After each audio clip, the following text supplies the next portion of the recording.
So you're a little tall here, so this is where you're going to do the whole thing. Okay. So why don't you stand and just see what works for you guys? I think between the two of you, Yes, it ma'am. should be okay. I think we'll be good. That's the flag. Okay. Okay.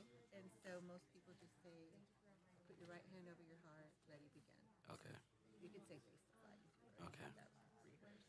All right. And then after you do that, then you'll go back to your seats and remain standing because we have somebody who's leading us in prayer. Okay, cool. And then after he's done, she's going to call you guys back up, read a bio, and so then ask if you have any questions. Who brought you here tonight? Okay, cool. You guys can ask any questions you like. But is that your question? No. That's our president, and that's our programs director, Oh, okay, yeah, I've met her before. What is her name? Miss Insalon. Okay, so you guys can introduce both if you like. Okay, cool. Sounds good. And then, yeah, it's super easy, but you don't have to stay for the whole meeting, so you Okay. guys can leave right after. Sounds Probably good. have a lot of homework to do. Something like that. Something like that. Okay, so it's really easy. All right, But if you guys feel like you need this even higher, you can raise it and then bring it. So we'll say the pledge, go back to our seats, bring the call back up, and then Yeah, she'll be introducing, she'll read your bio that they submitted, and then introduce you and say who you brought tonight, if you have any questions.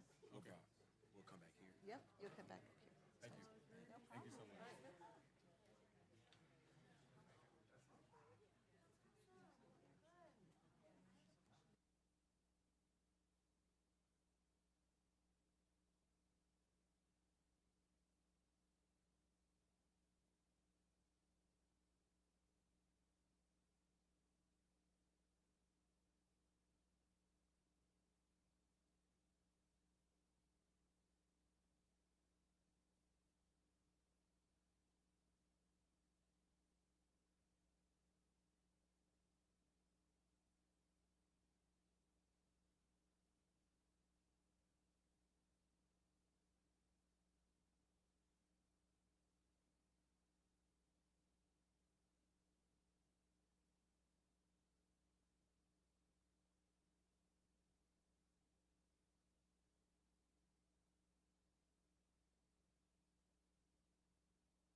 Good evening, everyone. I just want to let you know that our regularly scheduled meeting will begin at 7:30. Thank you.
All right, let's everyone silence our cell phones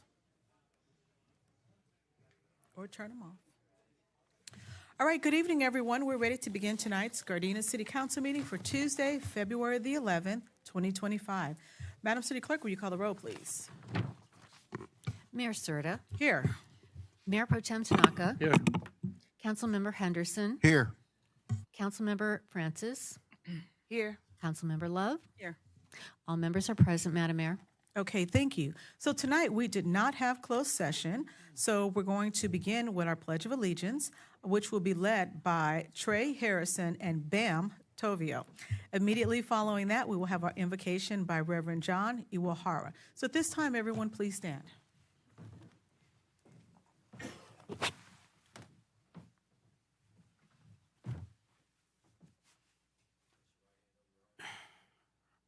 Ready?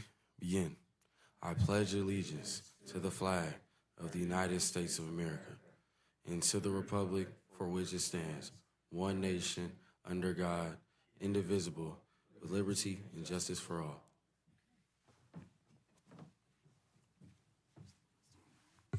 Please continue standing. If we could have Reverend John Iwahara, please come forward.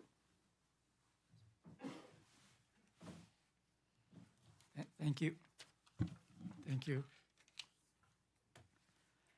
Compassion is a central teaching to Jodo Shinshu Buddhism. One way that compassion can be defined is to experience the pain of others as one's own and to experience the joy of others as one's own. The world that we create, unfortunately, can be very cruel. We can and do treat each other badly at times, but we don't always. This tells us that we don't have to treat each other badly. Instead, we can be compassionate. As an example, the fires that we recently had were horrendous, terrible, cruel. But at the same time, it showed how generous, kind, and brave we can be. From this example, I would like to ask all gathered here tonight to tap into this energy that moves us to be kind, generous, and brave more often than not. Let us not wait until the next tragedy to remind ourselves that we can do better, and that better also can mean being more compassionate towards each other. Thank you. Thank you. You may be seated.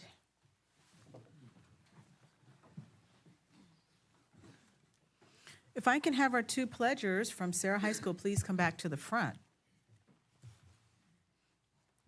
So tonight we had our Pledge of Allegiance led by two students, Bam Tovio and Trey Harrison. I'm going to first begin with Bam.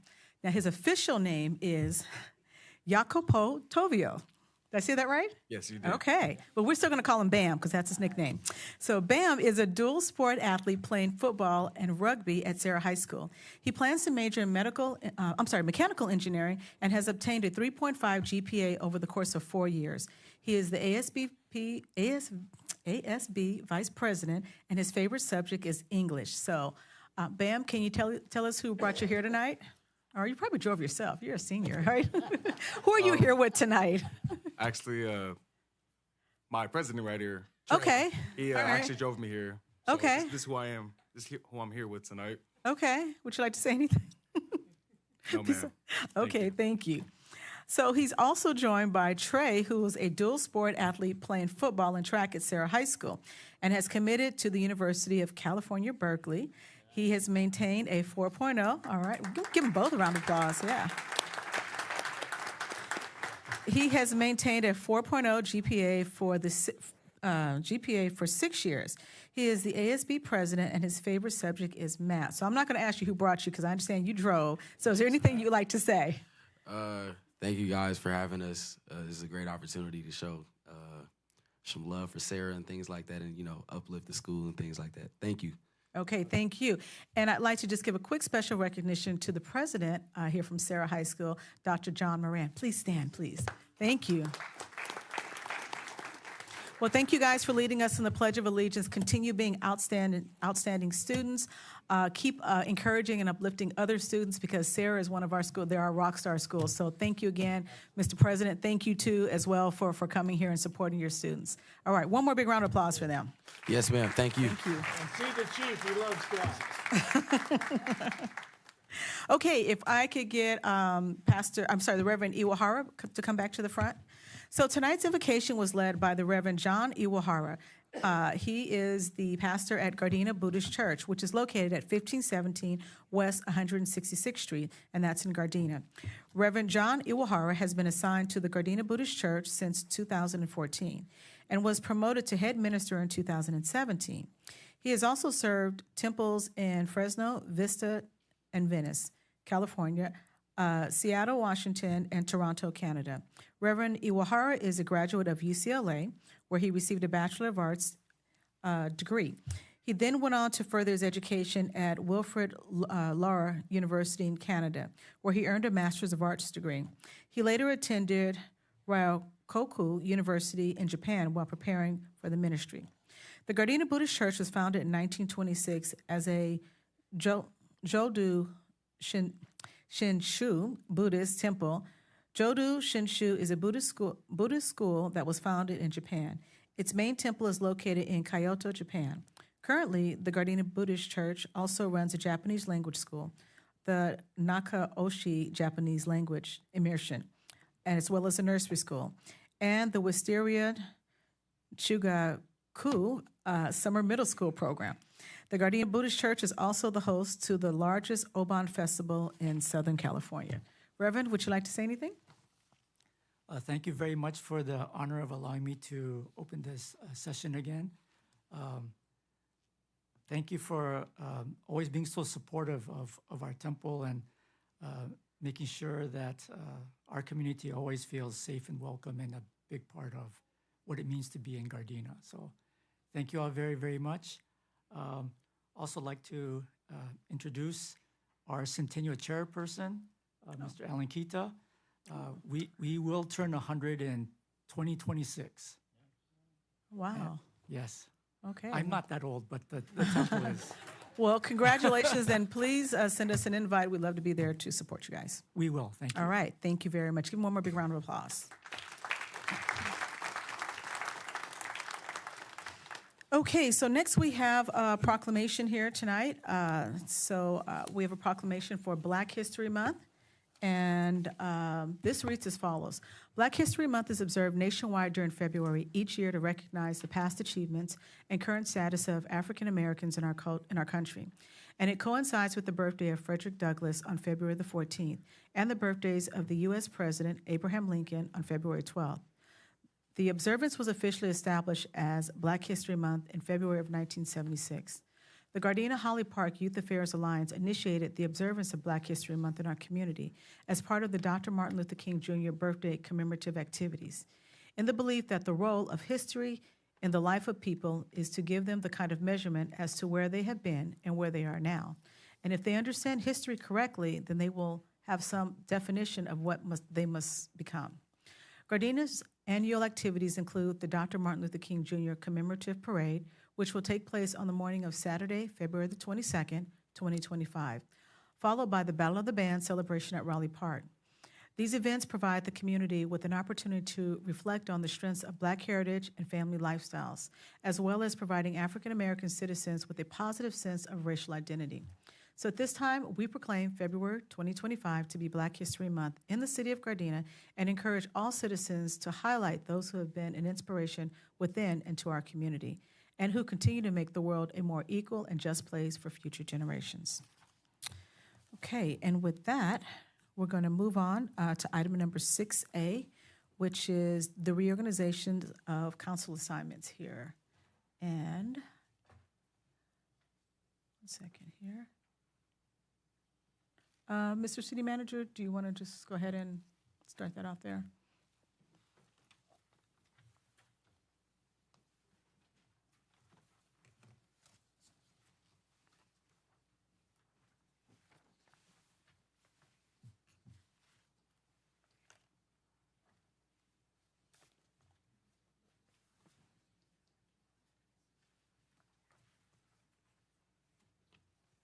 Mayor Serta, members of the City Council, this is just to reorganize our representatives and alternates for our boards and commissions. Okay, is that it? Anything else? Okay, so tonight we have 4 different positions that we need to just temporarily fill right now, and that is the alternates to some of the current committees here. And let me just read them off. There's 4 committees that we need alternates for at this time, just because these committees are so important, and we definitely want to make sure that they're represented from the city of Gardena. The first one is the City Selection Committee, LAFCO, Coastal and Transportation Committee. The second one is the League of Cities. The third one is the South Bay Cities Council of Governments. And the fourth one is the South Bay Regional Public Communications Authority. So we just need for council members, just if they could volunteer, just as a temporary right now to fill in for Councilmember Love at this time as an alternate. So do we have any volunteers at this time? And let me first begin with the first one here. The first one is for City Selection Committee for LAFCO. Any volunteers? I'm going to take each one of these separately, only because I have to vote on each one separately. Mark, I'll take that one. You can go ahead and just say if you want to take it. Oh, I was going to take LAFCO. Okay, so with that being said, I'll make a motion to have Councilmember Mark Henderson for the position of LAFCO. Is there a second? Second. Okay, Madam City Clerk, a motion was made by myself, seconded by Councilmember Tanaka. Will you call the roll, please? Mayor Serta, Yes. Mayor Pro Tem Tanaka, Yes. Councilmember Henderson, Yes. Councilmember Francis, Yes. Councilmember Love. No. Okay, the next position that we need just to be temporarily filled right now is the League of Cities here as an alternate position as well. Are there any volunteers for that position? I'm sorry, as an alternate. I'm sorry. As an alternate, that's a League of Cities. Right now, Councilmember, Mayor Pro Tem Tanaka, that is your committee. So if Councilmember Francis or Councilmember Henderson, if either of you guys are interested in being the alternate for that one. According to this here, the meetings are at, what is this? The first Thursday of every month, and it's different locations. It's an evening thing, Tuesday dinner, and then a meeting. And there's also You can go ahead and put your microphone on. there's also the conference and expo once a year. That's sometimes it's south, sometimes it's north. I think it's in Long Beach again this year. And this is only as an alternate here. Yeah, This is so in the event council member. Usually I'm can't make it. there, but if I can't, I would ask you to be there for me. Are there any volunteers? If not, I'll volunteer. Oh, do you want to do it? Or do you want to do it? The meetings are in the evenings. No, it's the first Thursday of the month at 6 o'clock, and then that's dinner, and then they have a meeting. Okay. And mind you, this is only as an alternate if council member. Yeah, it's just an alternate. I'm usually there. I'm usually there, yeah. So do you want to go for that position? I mean, as an alternate? Okay, Mark, are you able to? Okay, well then, if that's the case, then I'll go ahead and volunteer as an alternate for the League of California Cities. Madam City Attorney, can I make a motion for myself? Yes, you can. Okay, never done it like that. I'm going to make a motion for myself to be an alternate for the League of California Cities. I'll make the motion for myself, and who will, is anybody? second. Second? Okay, thank you. Madam City Clerk, a motion is made by myself and is seconded by Councilmember Henderson. Will you call the roll? Mayor Serta, Yes. Councilmember Henderson, Yes. Mayor Pro Tem Tanaka, Yes. Councilmember Francis, and Councilmember Love. No. Okay. The next position here is the South Bay Cities Council of Government. I'll volunteer for that one. South Bay COG, okay. All right, so at this time, I'd just like to make a motion for Councilmember Henderson for the South Bay COG. Is there a second? Second. Okay, Madam City Clerk, a motion was made by by myself and seconded by Councilmember, or Mayor Pro Tem Tanaka. Will you call the roll? And that's for Mark, for South Bay COG. Okay. Mayor Serta, Yes. Mayor Pro Tem Tanaka, Councilmember Francis, As only as an alternate.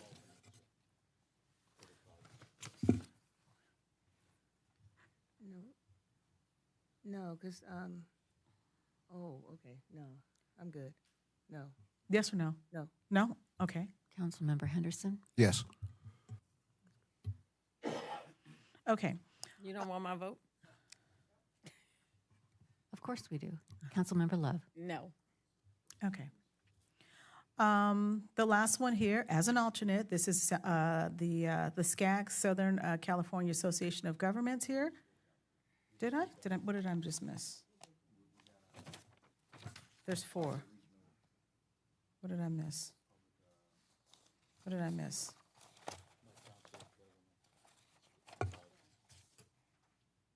That was the one I just said, SCAG? There should be 4 of these.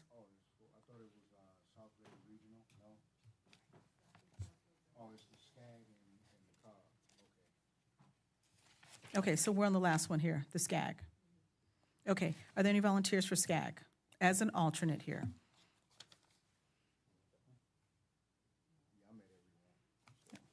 So you are the member here, we just need an alternate. Okay. So at this time, I make a motion for Mayor Pro Tem Tanaka to be an alternate. Is there a second? I'll second. Okay, Madam City Clerk, a motion was made by myself and seconded by Councilmember Henderson for Rodney Tanaka to be an alternate. Mayor Serta, Yes. Councilmember Henderson, Yes. Mayor Pro Tem Tanaka. Yes. Councilmember Francis, No. Councilmember Love. No. Okay, and just so that the audience understands, this here is just a temporary thing that all of us have to sit on committees, and we have an alternate in the event we're sick or unable to be there as a result. And again, this is just a temporary thing, unfortunately, because Councilmember Love was temporarily removed from her council assignments at this time. We just want to make sure that the city of Gardena always has representation at these meetings here that affect us. Okay, with that being said, we're going to move on right now to presentations here. Item number 7A. This is a certificate of recognition to the winners of the Dr. Martin Luther King Jr. Cultural Committee of Gardena for the 52nd Annual City-wide Essay Contest. And this is for the first, second, and third place winners. So, Councilmember Francis, I know this is your committee. Would you like to say a few words just before I read the certificates and we recognize the young people? Yes, I'm Chairperson Dr. Martin Luther King Jr. Cultural Committee of Gardena, and each year we have a citywide essay contest, and we invite students who are either residents of City of Gardena or attend a Gardena area school to participate. And this year the theme was, has Dr. King's dream been fulfilled? Has Dr. King's dream been fulfilled? And we got some very interesting essays. We got about 70 altogether. These were our top 3 that were chosen. And the bottom line is, I want you to know, even though they may not seem like it, but our young people are paying attention. They are watching. And the common theme was that in some ways his dream has been fulfilled, but not yet. And that we need to make a commitment to continue to fight for the ideas that he stood for and he fought and died for. And so many people fought and died for. So I was very impressed by these young folks. And do we need to... oh, yeah, and if the students would come forward, Bianca and Gianna, come on forward Bianca here. and Nifco. Bianca was our first place winner. Gianna was our third place winner. Yes. And so they have the certificates in their hand. I'm just going to read one. You come onto the microphone here. Read it as follows. It says a certificate of recognition being presented to, and just mention the first one, which is Bianca Magnifico, as a high school student, first place winner of the Dr. Martin Luther King Jr. Cultural Committee of Gardena 52nd Annual Citywide Essay Contest of 2025. The The third place winner was Gianna Streeter, and she received the same certificate. It just says third place winner there. So there was another person here, but I don't think She's not here, Caden Moore. she's for not here, Sarah. but we just want to also just recognize her. She was a second place winner. She was also a high school student, Caden Moore. So would either one of you guys like to say anything? Go ahead, you guys are the winners. Oh, so I'm Bianca Magnifico, and I'm a senior from Gardena High School. And I just want to thank everyone here for having us here for this recognition. And all I want to say is that although there are some fulfillments for Dr. Martin Luther King, there are also like other stuff that that is unfulfilled. But each and every day, like, our society is like gaining progress with racism especially. So that's all I have to say. Thank you guys for having us here. All Good right, job. thank Good you. job. And would you like to say anything? If you like.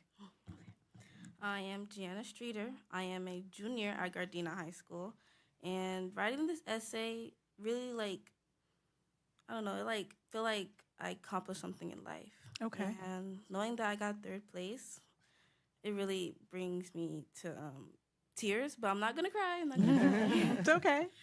And I just want to say that Black History Month is, like, kind of like my favorite month because it helps me recognize people and my ancestors that were brought here and they had to fight for their rights. Okay. And I really enjoy that.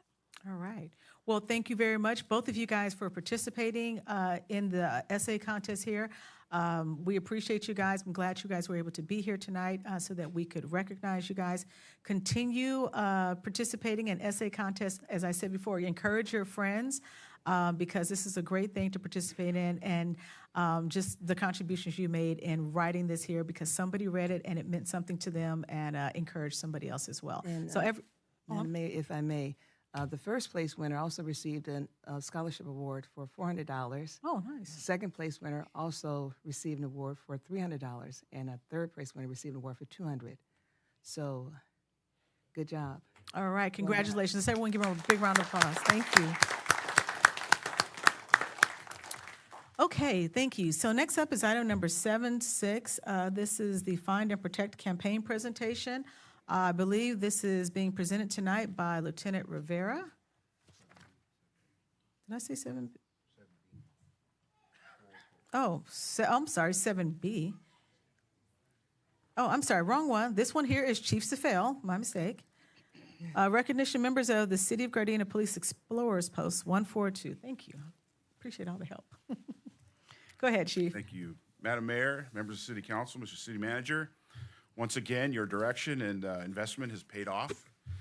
I'm happy to report that on January 18th and 19th, our Gardena Police Department Explorers competed in the 2025 Chandler Tactical Explorer Competition in Chandler, Arizona.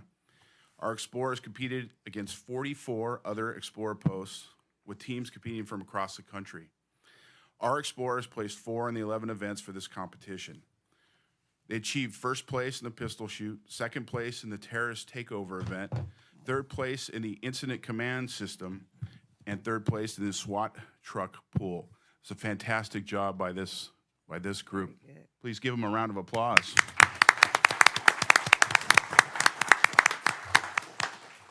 So I'd just like to take time to first acknowledge the leadership that brings this troop in and helps them achieve everything that they can. So this group is led by Lieutenant Brian Messina, Sergeant Nash, Officers Preciado, Gutierrez, Pinella, Saldana, Bazan, and Martinez. Thank you for your investment. Thank you for your dedication to this troop. Very good. And I need to make note that I think 99% of the Explorer advisors were Explorers. Oh, so when you're nice. talking about what does the face of law enforcement look like, it's this here because this is where they end up. Okay. All right, so our Explorers are the following: Explorer Captain Luke Ferrier, Explorer Sergeant Miguel Fernandez, Explorer Corporal Eduardo Hurtado, Explorer Anthony De La Rosa, Explorer Daniel Estrada, Explorer Anthony Castro, Explorer Kimberly Mares, Explorer Samantha Badillo, Explorer Damian Villalobos, Explorer Thomas Gutierrez, and Explorer Matthew Lopez. Please give them a round of applause. Yep. Okay, and they did receive a certificate that says Certificate of Recognition being presented to City of Gardena Police Explorers, Post 142, an official acknowledgement of their outstanding and exceptional achievements at the 27th Annual Chandler Tactical Competition that was January the 18th through the 19th in Chandler, Arizona. So these commendable accomplishments are deserving of public praise and recognition. So please accept the city's sincere congratulations.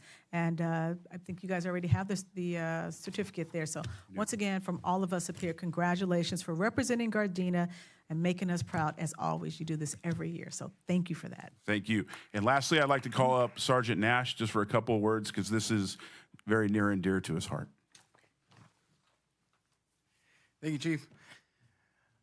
Thank you guys for having us. It's always an honor to speak in front of the City Council, City Manager. Your guys' continuous support of the advisors, the department, our Explorer program.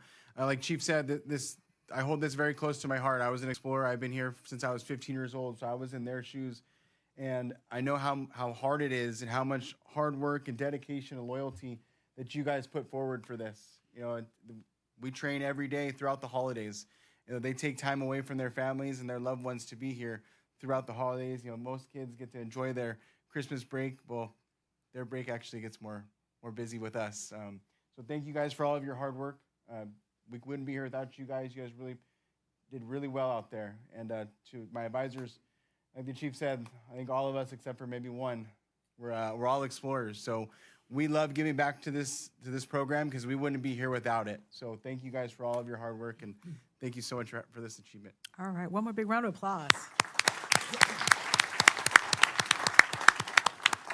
All right, great job, guys, great job. Okay, next we have item number 7.6. This is a Find and Protect campaign presentation. This here will be presented by Lieutenant Rivera. Thank you.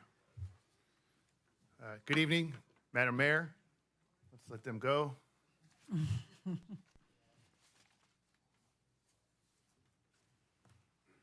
I love that because they were all my explorers, all the advisors. Okay, so good evening, Madam Mayor and members of the City Council. My name is Alex Rivera with the Gardena Police Department.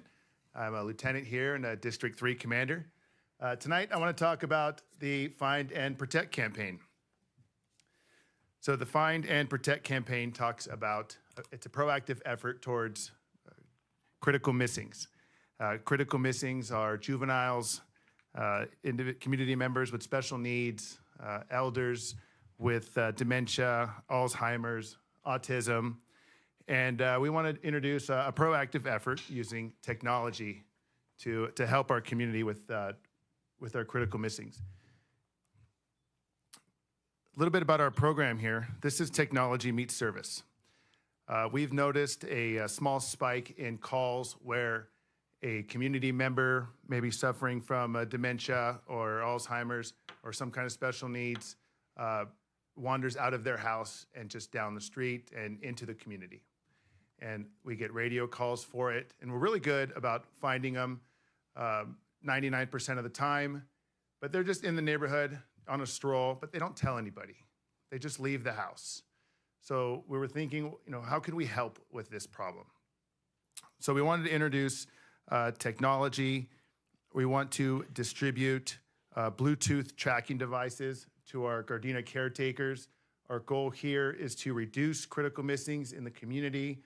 Hopefully we can return our critical missing community members back home faster, maybe give some more peace of mind to the families when they have seniors or someone with special needs living with them. You can see in 2023, we averaged 3.8 critical missings a month, a slight increase in 24 with 4.08. Thus far in 2025, we've had 4, not counting today. My goal is to reduce this by 25% by getting this technology and this word of mouth into our community. And how I'm gonna do it is introduce the Apple AirTag as a resource. The Apple AirTags, they're small if you haven't seen them. They're small Bluetooth-enabled tracking devices. They work by connecting to our Apple phones and then providing real-time locations, sending that information where the tracking device is back to the phone of the caretaker, and so they can find their family member or their patient. The police department wants to issue 200 AirTags to our Gardena community. More on the AirTags. Like I said, they provide real-time locations to the loved ones or the caretakers. They work off of Bluetooth devices. So anybody within 130 feet that has a Bluetooth device, the Apple AirTag pulls the GPS from that device and it sends it back to the caretaker. They're waterproof. They last about a year, and they're about $30 out the door. Amazon has specials, so they can get a little. They're very economical, and you don't have to have an iPhone. There's Nexus to Androids, so you can use them with Androids if you don't have an iPhone. So when we do this, we don't want to just give the AirTag by itself. We want to provide carriers with it. So the department, we did some research working with our Seniors Bureau, Recreation, our Alzheimer's Center on Crenshaw, and we went out and spoke to patients and caretakers to see what's more feasible. When I spoke to detectives, and through my experience, when a critical missing walks out their house and they kind of head down the street or to the park, they don't grab a wallet or their keys or their purse. They just walk out. So we were looking for a carrier that is practical, that they're going to have on their person with them. Josh, will you help me out with the samples? Are they getting them? Okay. So if you see, I'm giving you some samples here, but we have necklaces. We purchased bracelets. But the big one is the shoe insole. The shoe insole has a little specially designed cutout on the bottom of it where the AirTag fits in. Because in my experience, when we do locate our critical missings in the community, they do have their shoes on, right? They don't have a wallet, they don't have a purse, but they do have their shoes. So I thought that was a really smart and practical carrier for the AirTag. And we will, the community will have an option when they come to our event of which one they would like. So for our event, who's eligible?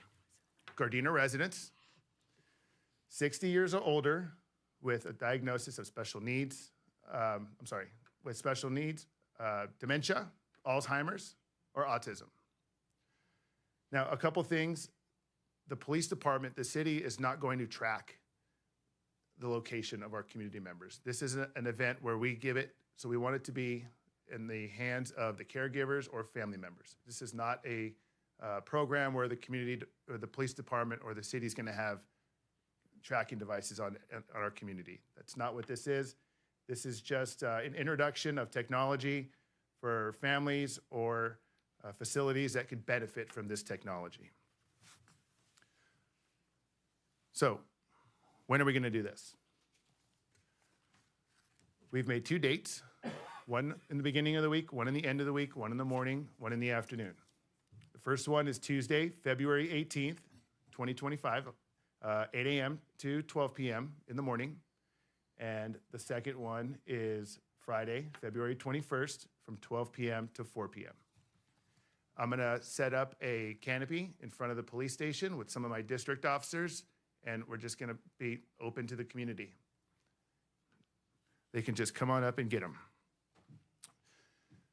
Now, this campaign is not the first time we've done something like this. It's part of a consistent effort to connect the police department with our city and our community members, to really enhance and connect with them and to provide a service to our vulnerable populations. You may remember a couple years ago, we launched the special needs sticker. The special needs sticker, and we still have them. We still offer it. It's still a program that we're involved in. It alerts officers that somebody with special needs either lives at the house or is in the car. And it's just part of our de-escalation efforts that maybe the communication might be a little delayed if they have special needs. That was our special needs sticker. Then we introduced our core team. Our core team is a specialized group of officers with specific training that provides specialized resources to victims of violent crimes. That was really one of our newer concepts, but it's been very successful thus far. And along the same lines, we've been offering for the last couple years specialized training to our officers in communication methods with people with special needs. It's a separate avenue when you're dealing with somebody with special needs. So once we got this training, now it opens up different approaches and de-escalation tactics that we could use. But everyone's safer that way. So yes, this Find and Protect campaign is new, but it's ongoing with our police department. That's it. I've covered the concept and who, where, what, and why. Any questions, please? Okay, does any member of the council have any questions? Mayor Pro Tem Tanaka. Lieutenant, great program. Thank you, sir. Especially because, like you said, we still have one gentleman that's probably still missing, and we hope that we'll find him. And thank you for the air tag. I'm going to keep it, so I'll activate it so you can find me when I get lost. Okay. Fair enough. Remember, the city will not be tracking you. This will be for your family that's members. fine. Want to In make sure case that that's somebody's understood. looking for me. The chief might want me. He meant me. He meant Alex is going to track him. But everything you said was awesome, and all the things that you're doing to set up for people to come and do this. But I guess my question is, what are you going to do to get this out to the community, to let them know that this is available and that you are going to have, sites where you can come and talk about this and learn about this?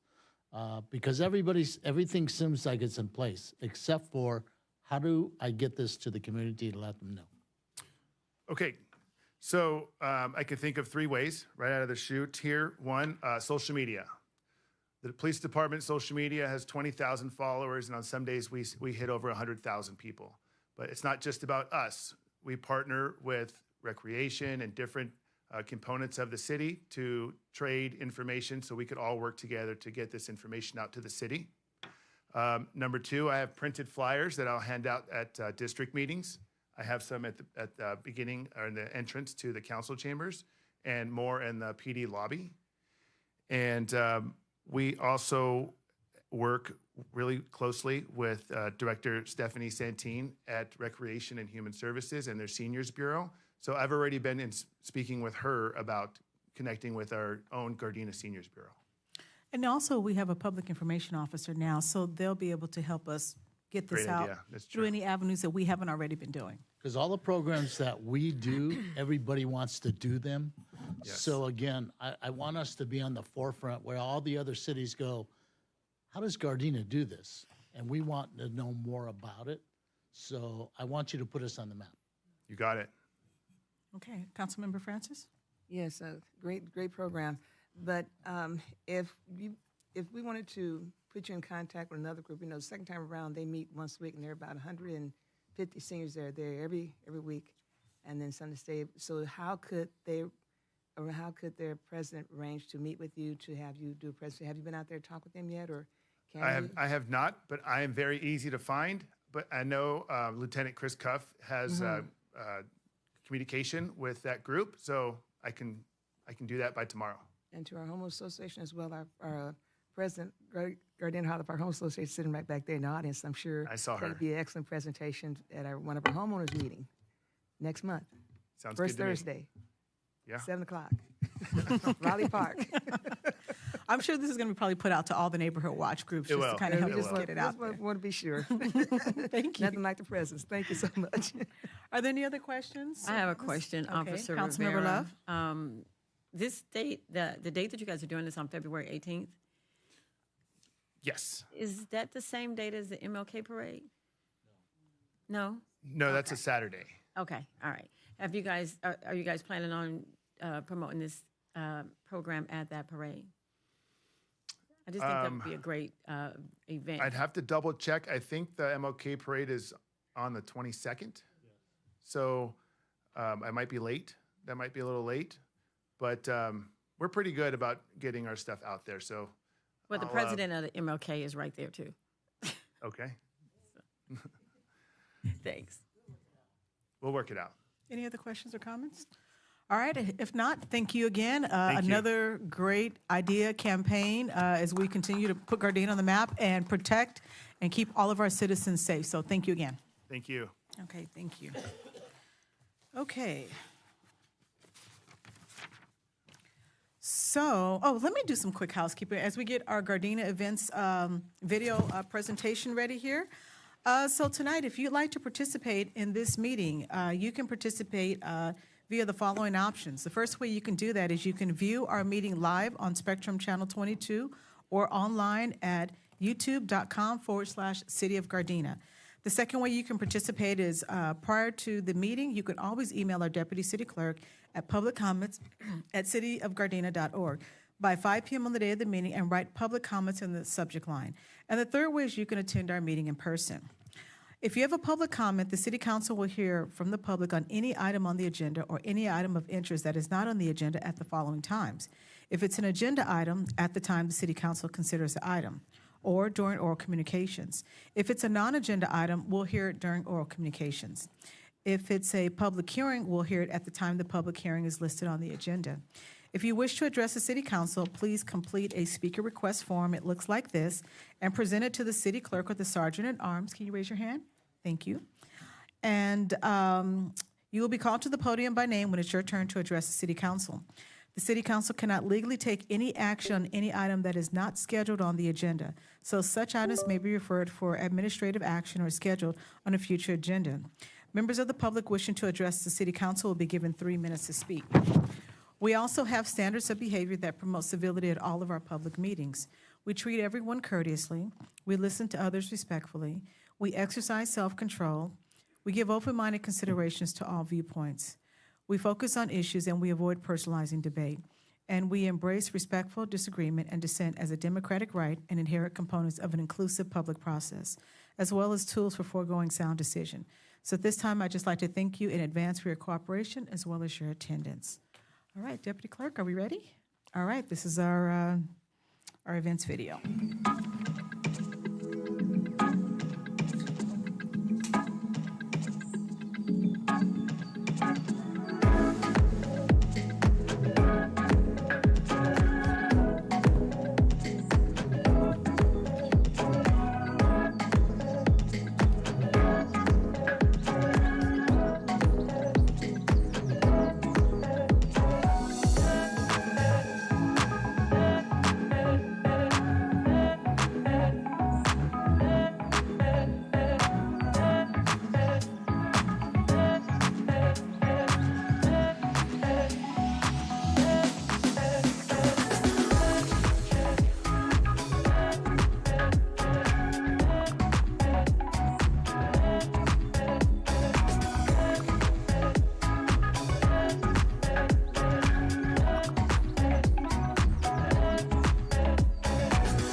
Okay, thank you.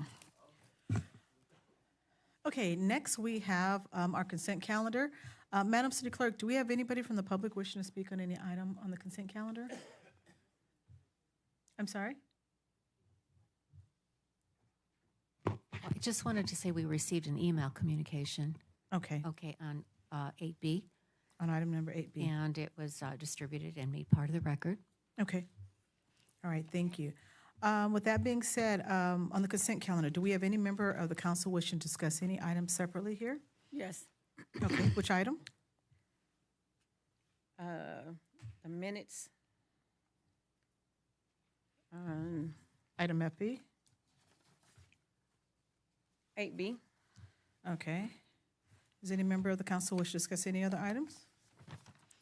All right, if not, can we get a motion to approve the consent calendar with the exception of item number 8B? I'll move it. Is there a second? Second. All right, Madam City Clerk, there was a motion made by Councilmember Henderson and seconded by Councilmember Mayor Pro Tem Tanaka. Will you call the roll, please? Councilmember Henderson, Yes. Mayor Pro Tem Tanaka, Yes. Councilmember, Councilmember Francis, Yes. Councilmember Love, Yes.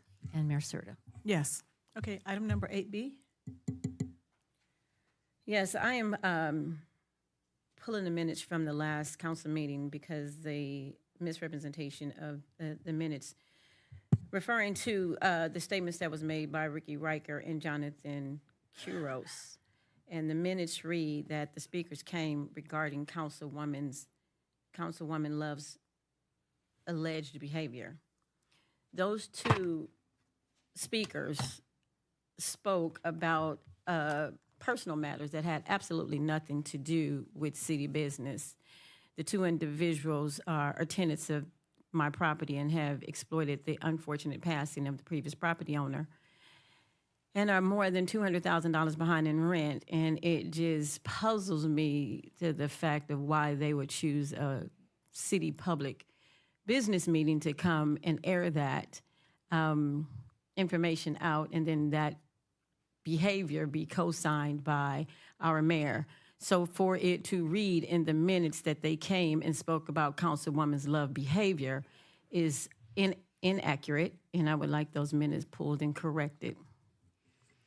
Okay, so I don't know how I can co-sign anything. They were just comments that were made, but they were just comments made by somebody during oral communications. I don't see anything wrong with this. I'm just going to make a motion to keep the minutes as they are. Is there a second?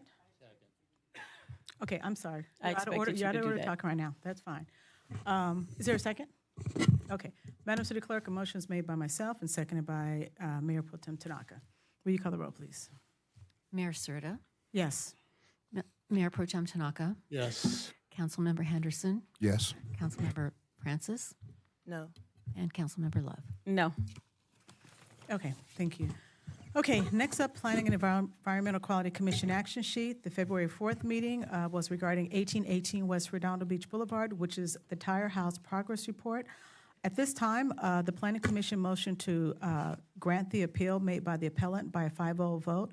The Planning Commission directed the staff to bring back a resolution to approve the appeal at a later Planning Commission meeting. So at this time, no action is needed.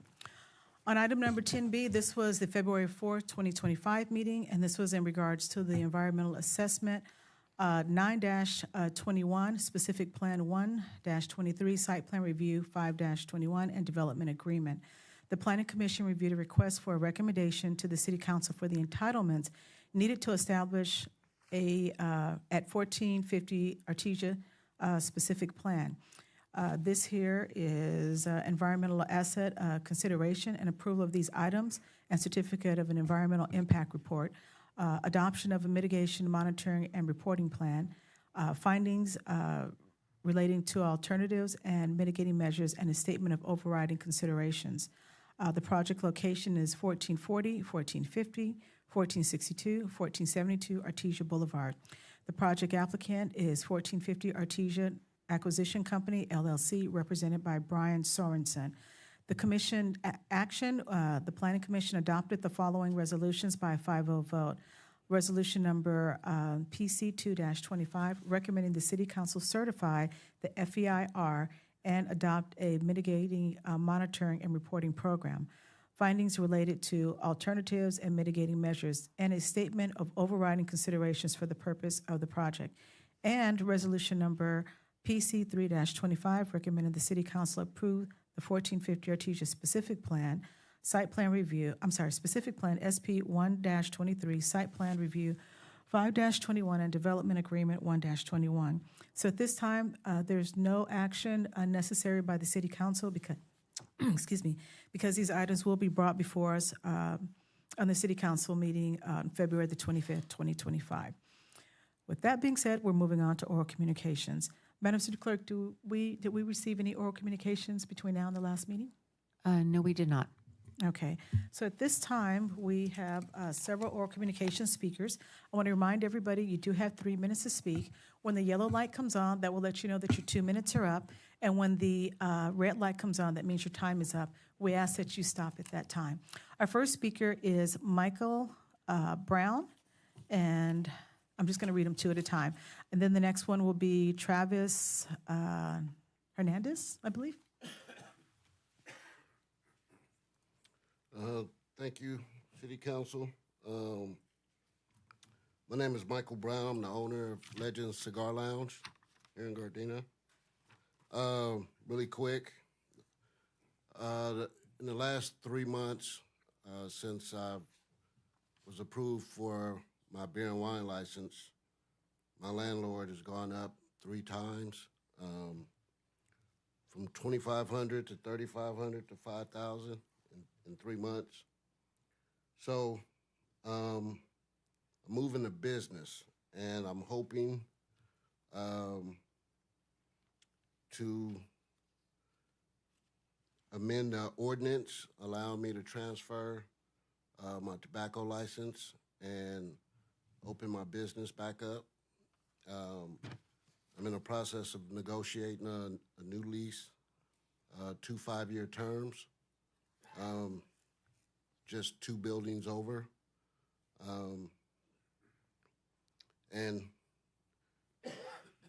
if I'm able to amend the ordinance, then that allows me to open up my business fairly soon. So that's it. Okay, Mr. Brown, well, of course, this council can't make any decision Yes, about I amending know, anything I on the agenda. But I would suggest to you to talk to our community development director, and maybe he can help you as far as I'm not saying start the process, but go through whatever the formal process is as it relates to moving your business, how it affects the ordinance and so on. Okay. Okay, that's when you turn around, he'll raise his hand. That's Greg right there in the back. He'll be able to help you out. Thank you. All right, thank you, sir. Our next speaker is Travis Hernandez, and then after that, Paul Randall.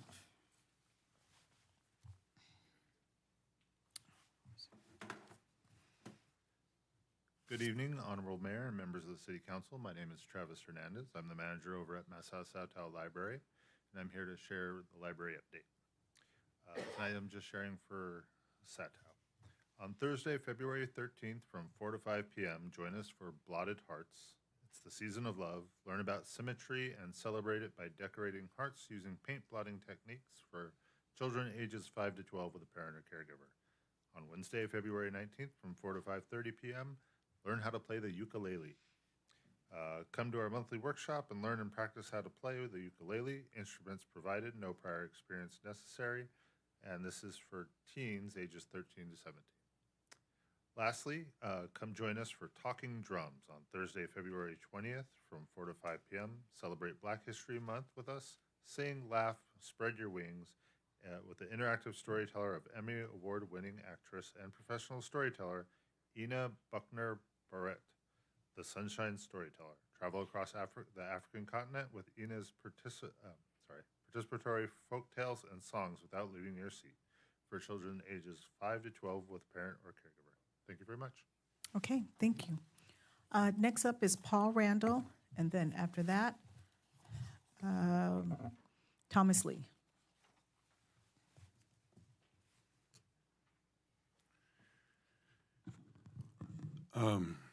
Good evening, Honorable Mayor, City Council staff, and residents. Paul Randall, you guys know who I am. I have to give a yearly report to our conference, so I'm giving that to you. So, because we are here in the city partnering. Mama Rosa's Food Pantry, February 1st, 2025 distribution. We had 266 walk-ups. Total family members served was 962. We provided 24,000 pounds of food This is the greatest number of clients that we've had since we've reopened as a walk-up distribution. City of Gardena Emergency Food Pantry for 2024 had a total of 448 clients, total family members 1,022, for a total of 15,000 pounds of food product. Mama Rosa's Food Pantry for 2024 reopened as a walk-up only food distribution for 5 months. 2,923 clients, 7,047 family members. Total amount of product served was 176,000 pounds of food. I'd like for everybody to know how come we're so successful, because everybody's asked me. We have a one and only 17-foot box truck providing our food bank with 60,000 pounds of food. I have highlighted that. It's shopping. It's me and my wife getting in that truck, going to City of Industry. It's quality time for my wife and I. That truck's my personal expense. So let me give you some numbers.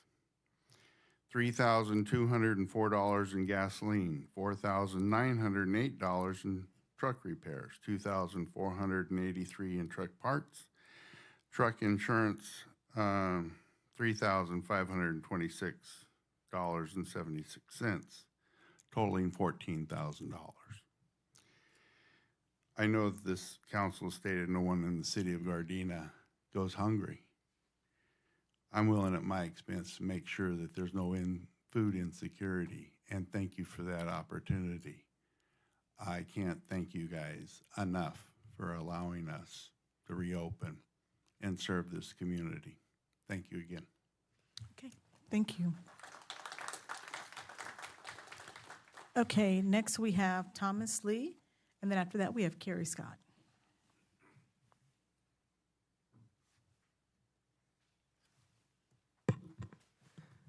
Good evening, Madam Mayor, City Manager, and council members.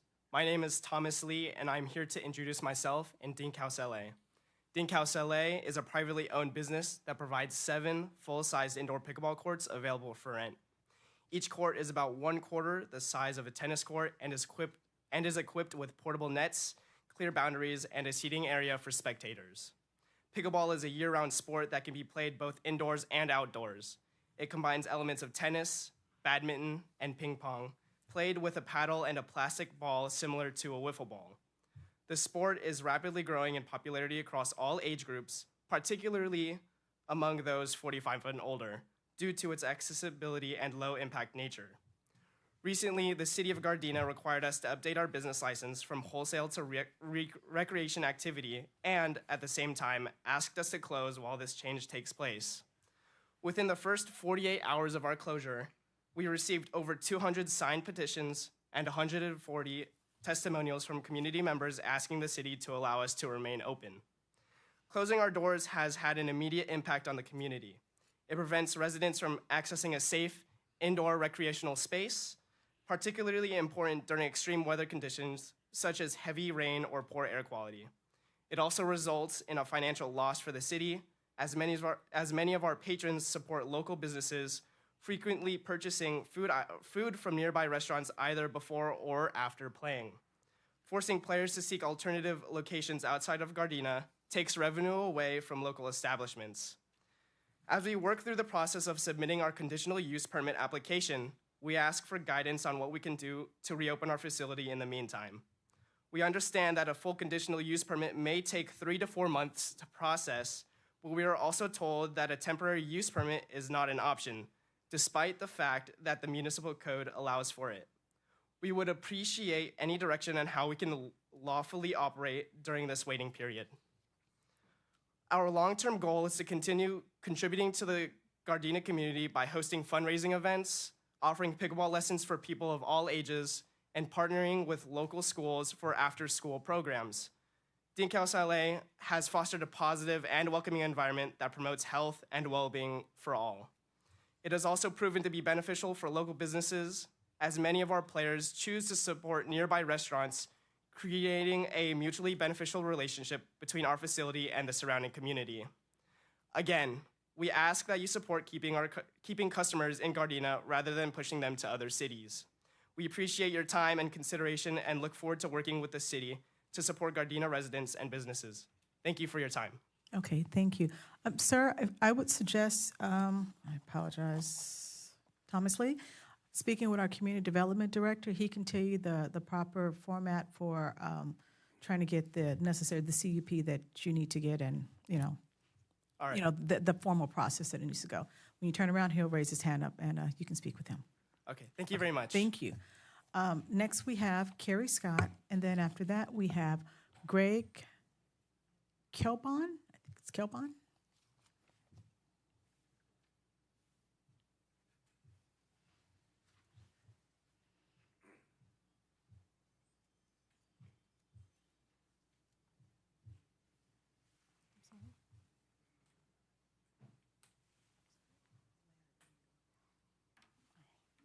Good afternoon. Excuse me, Carrie, before you start, I'm sorry, I apologize. Can I ask everybody, please make sure we silence all of our phones or devices that we have, just so it's not disrupting the meeting? If you don't mind doing that, just because we can hear some of the feedback up here. Okay, I'm sorry, Ms. Scott, please go ahead. I had a question. I want to know, what is the requirement for being a mayor pro tem? And is that a rotation position or just? I mean, we normally don't respond to comments during oral communication. Madam City Attorney, I mean, if you want to officially, because we normally don't respond to comments. This is your time just to speak 3 minutes. I mean, were there more additional questions you had with it? I don't want to take from your time. I'm just going to have her respond. Well, yes, there was. Okay, just go But ahead I so your needed time to- doesn't run out. Okay. Okay. I just wanted to know what was the requirement for being mayor pro tem. First, I need to know that before I can ask another question. Okay, well, Madam City Attorney, you want to give? Sure. Once a year, the council makes a motion and makes a decision as to who they want to fill that position. So it's at the discretion of the council. There is not an official requirement that it has to be rotated every year. There is no such policy. So it's at the discretion of the majority of the council. Oh, okay. Yeah. Because I've been to the meeting, I've seen it rotate more than once a year. And I wanted to know if all council members supposed to have a chance to be mayor pro tem. I have not seen Councilwoman Wanda Love as mayor pro tem, and I want to know why. Okay, so I think the city attorney explained the process. Again, we normally don't respond, but I mean, if anybody wants to respond during their closing remarks, they can at that time, because this is supposed to be your time, and I don't want to use your 3 minutes up. Well, once you answer my question, But I mean, oral communications, our proper format is just to let you talk during that time. If any of us, during our time, during closing remarks, we then have the opportunity if we want to respond at that time, okay? Okay. That's just, I just try to keep it consistent for everybody, and I actually kind of went out of order by even allowing the city attorney to speak during that part. Well, to answer my question, you can give it to me in writing. I just want to know what the process. And if you can't answer it now, you can give it to me in writing or whatever. Madam City Attorney, There is no official criteria, or it's at the discretion of the majority of the council, and they can do it at any point in time. There is not a specific date. At any point, they can decide that they want to change the mayor pro tem position, but again, it's at the discretion of the council, whatever criteria they feel is deemed suited. Okay, thank you. Okay, the next speaker is Greg Kelbaum. I hope I'm pronouncing that right. And then after that, we have Jessica Dickerson. Hi, council members and mayor. My name's Greg Kelball. I'm a pickleball player. I come out to Gardena from Manhattan Beach. I love this area now that I've been introduced to it. And one of the things that I think I'm supporting Dink House, and it was closed recently. I was very disappointed about that, and I'm here in my support to try to have it opened again. But one of the things that was omitted, I think, from what the Dink House representative said is that I don't know how much you know about pickleball, but in my opinion, it's God's gift to us. And the reason I say that is that anyone can play this. The Dink House has something called open play, and that's where anyone can come and play, whether you're 5 years old or 100 years old. And when I say 100 years old, I'm not exaggerating. We have someone who is 100 years old that plays. My mother's 88 years old. She plays twice a week. Once in a while, she beats me. But if you go into a pickleball place, you will always see smiles and laughters. And this is really a great tool to get people out of the house. We have a loneliness epidemic in this country. And coming out and seeing all these different people of all different races getting along, playing together, different ages, it's really magical. So when this place closed down temporarily, it was very disappointing. There's another place in Gardena that's an indoor, and it's much more expensive. And when we tried to go there, my friends and myself, it was all booked up. So we really enjoy this place, and I think it's a disservice to the city here and the residents and the other people that are coming here that it's closed down even temporarily, because it does such a great social service, particularly to seniors, to get them out to play. Any skill level can play. There's a lot of uncoordinated athletes out there. They come out and play, and you look at them and say, I'm going to beat this person. No, they beat you. I mean, it is incredible. So again, I'm here to support the reopening of that until they can get their final permit.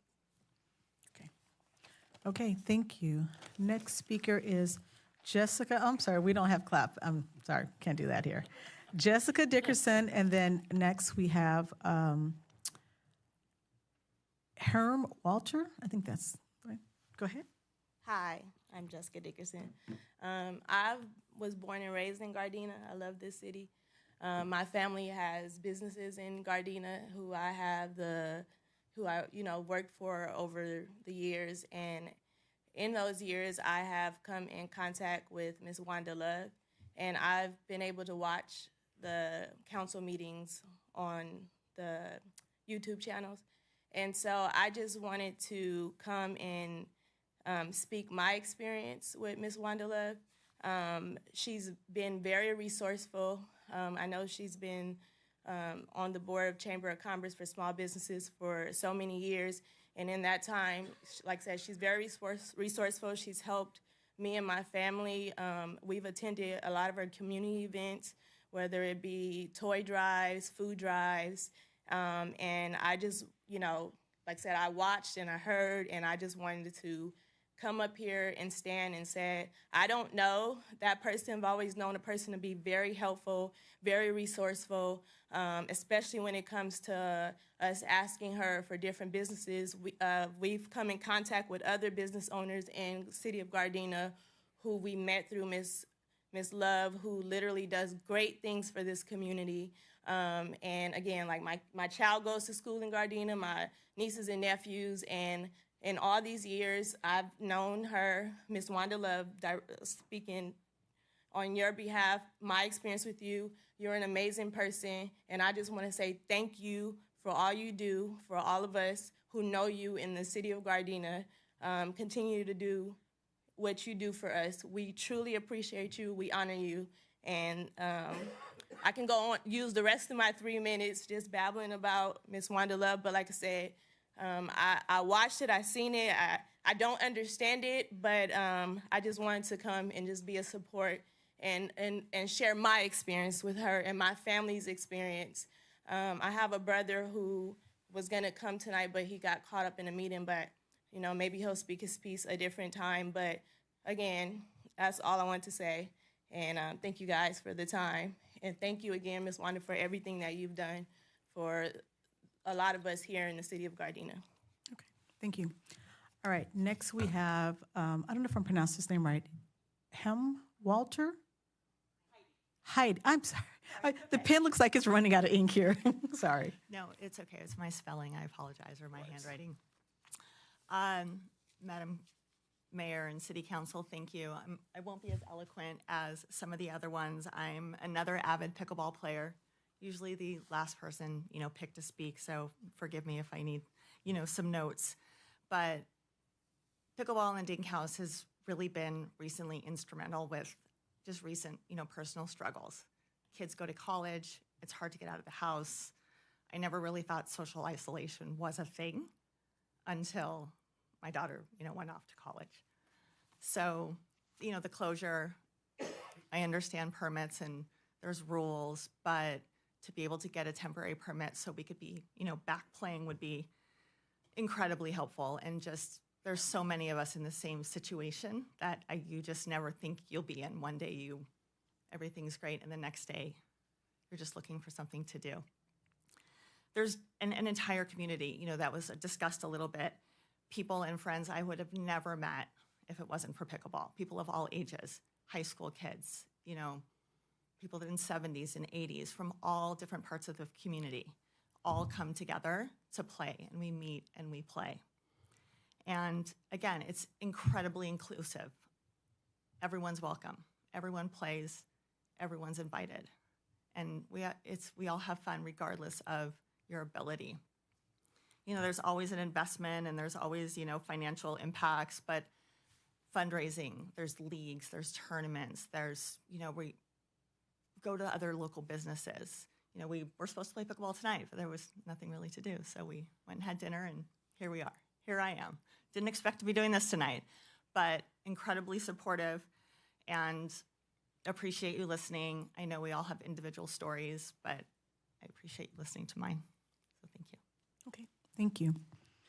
Okay, so now we're going to move on to departmental items. We're going to begin tonight with item number 13A. Mr. City Manager.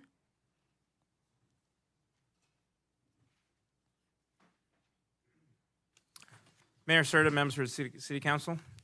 Agenda item 13A is the Gardena Economic Business Advisory Commission's Facade Improvement Program guidelines for the Gardena Boulevard revitalization. On September 10, 2024, City Council reviewed and approved GBAC's recommendation for a facade improvement conceptual design and program for the revitalization of Gardena Boulevard. At that time, Council also directed GBAC to draft guidelines for implementing the facade improvement conceptual design program. The draft guidelines, including a color palette, focuses on the following facade improvement programs. Paint program to enhance building exteriors through coordinated repainting. Signage program to introduce standardized pre-designed blade signage for businesses. And the awning program to provide pre-designed awnings to improve storefront aesthetics. Should the guidelines be approved, staff will initiate seeking a qualified consultant to oversee the program's implementation. This time, there's no financial impact. What's required tonight is to GBAC respectfully recommend that the City Council review and approve the facade improvement program guidelines and the color palette for the Gardena Boulevard revitalization.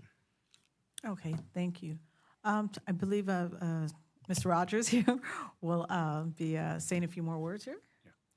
Yeah, I'm Steve Rogers, and I'm the chair of the Gardena Economic and Business Advisory Council. Madam Mayor and council members, good to see you again. Okay. I've been here, and we've started this program, and I'm very pleased to say that we have made progress. We're getting very close to the end, which is a good thing. What we've done is, first of all, the background on this for people that are here that aren't aware of it is that the City of Gardena was awarded a $2 million state earmark for the revitalization program on Gardena Boulevard, or Gardena Boulevard. That's between Vermont and Senior Moment here, Budlong. Okay. And next is that we were assigned to do the, oh, it's me. I got it. I thought you were doing that. Okay. Which am I getting? There we go. And that we were selected as a grant activity to enhance the boulevard and creating a more inviting and modern atmosphere in that area. The city council has already approved our recommendations for the facade improvement, the conceptual design and program for the revitalization of Gardena Boulevard. As you can see, it's from Vermont. These are, the area colored in yellow is the area that we're going to be doing initially, and that's between Vermont and Budlaw. What we are now at the program is, or the program improvement is to paint, okay, and that's to enhance the building's exterior through coordinated repainting, do signage, a signage program, which will be to introduce standardized, pre-designed blade signage coming off of the building to show what businesses are in that locale, and an awning program, okay, along the walk and coming off of the buildings. We're kind of excited about this because Gardena, we've all said to ourselves that Gardena Boulevard is part of the old heritage of Gardena. And we think by doing Excuse me, Mr. Rogers, can you stand closer to the mic just so that it gets recorded properly? There you go, thank you. It's supposed to follow me around. Oh, okay, well. Is that it is the old city of Gardena. And it has a lot of potential down there. It just needs to be cleaned up, for lack of a better expression. And I don't mean it that it's not clean. It's just that the buildings are old. It's over time, the buildings are wearing, and we don't have what I believe to be a more attractive area to draw business to the business people on the boulevard. And here is the conceptual design. Every building will have a color design, and we are using a darker color and shade, which we're going to go over after this, on the lower area, and we're going to provide a lighter shade in the upper area because it's going to be hitting the sun more up there than it is down below. It'll have an awning with a lighter color because we felt that with the sun, to keep the sun from making and having an environmental impact on the awnings, if it had a lighter color, they would last longer. Okay, so they wouldn't have to be repainted as often. We're also going to have the street line signage, as well as you can see that we have the signage on the buildings. So we're going to show you the color palettes of what we are recommending to you. We selected 3 colors off of the various color palettes. The commission made an idea, or said that we should probably look more towards earth tones because it blends with some of the current buildings, okay? And so we chose white mocha, and we chose confident white and fresh popcorn. And that's going to be on the upper level, okay? And the fresh popcorn is making me hungry. We're also, on another color palette, is the gray palette, which is hailstorm gray, silver mine, and natural gray. Now, that would be for the lower color, okay? You'd have the white palette color, and then the lower would be the darker colors, okay? And those are our selections for you to look at and make a decision on as to what colors you would prefer. And then as an alternative to the gray, we have another palette where we have rust or brown, and we have pottery wheel, nightingale gray, or graceful gray. So we have made these recommendations. I think did we already give them their copies? Okay. So we need your direction as to which of those colors you would prefer. Okay, so we're asking you to do that, which is always a debate because I know when I was trying to decorate my house, my wife and I used to debate. And well, now that she is no longer with me, I'm now making decisions by myself, and it's kind of nice. But I miss her a lot, okay? So anyway, please look it over. We're anxious to hear your decision. We're looking forward to moving forward with this. I think the improvement is going to be substantial. I think it's going to be an opportunity for the business owners to improve the looks of their facilities, that they're doing business there on the boulevard. And so all we need now is your recommendation and your decision, and we can move forward and start having meetings with the business owners and so on to decide when and how we're going to do this. Any questions? Okay, thank you. Jackie, go ahead. Mayor and City Council, I just want to clarify that the color palettes that were provided today were the colors that were recommended by GBAC, which are 3 colors from each color palette. So these sets are GBAC's recommendation for council's review and approval tonight.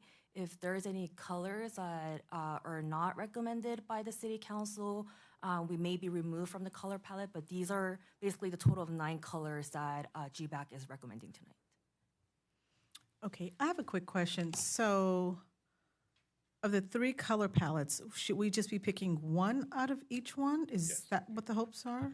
Yeah, the idea is that you have to pick one Okay. for the upper color, Okay. one for the lower color. Here, let's go back. Okay, you'll see it there. You see the lighter color is on top. Oh, I see The what you- darker okay. color is on the lower part. So you pick one of the darker colors for the lower and one color on the white, which was up above. The two palettes the palettes of gray and rust and brown are lower colors. I see. Okay. So between the 5 of us and these 9 colors here, you want us to pick one from each one? Good luck. Okay.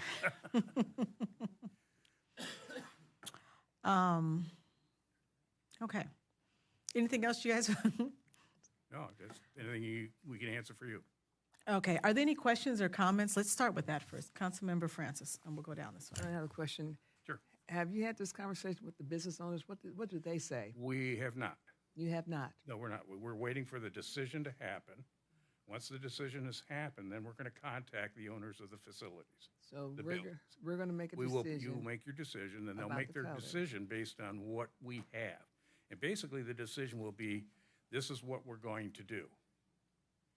You've got the colors, we've got that. Do you want to participate in this program? So what's the Madam Mayor, City Council, our Community Development Director, as we speak, we're informing staff that the agenda item, the copy of the agenda item, the colors were printed incorrectly. So the hard copy you may see on the agenda may not reflect the exact color that's on the screen. So I wanted to clarify that. Okay, I'm sorry. So do we have a hard copy of what the actual colors are now, since what we have on our packet here is wrong? Staff can provide that immediately. Okay.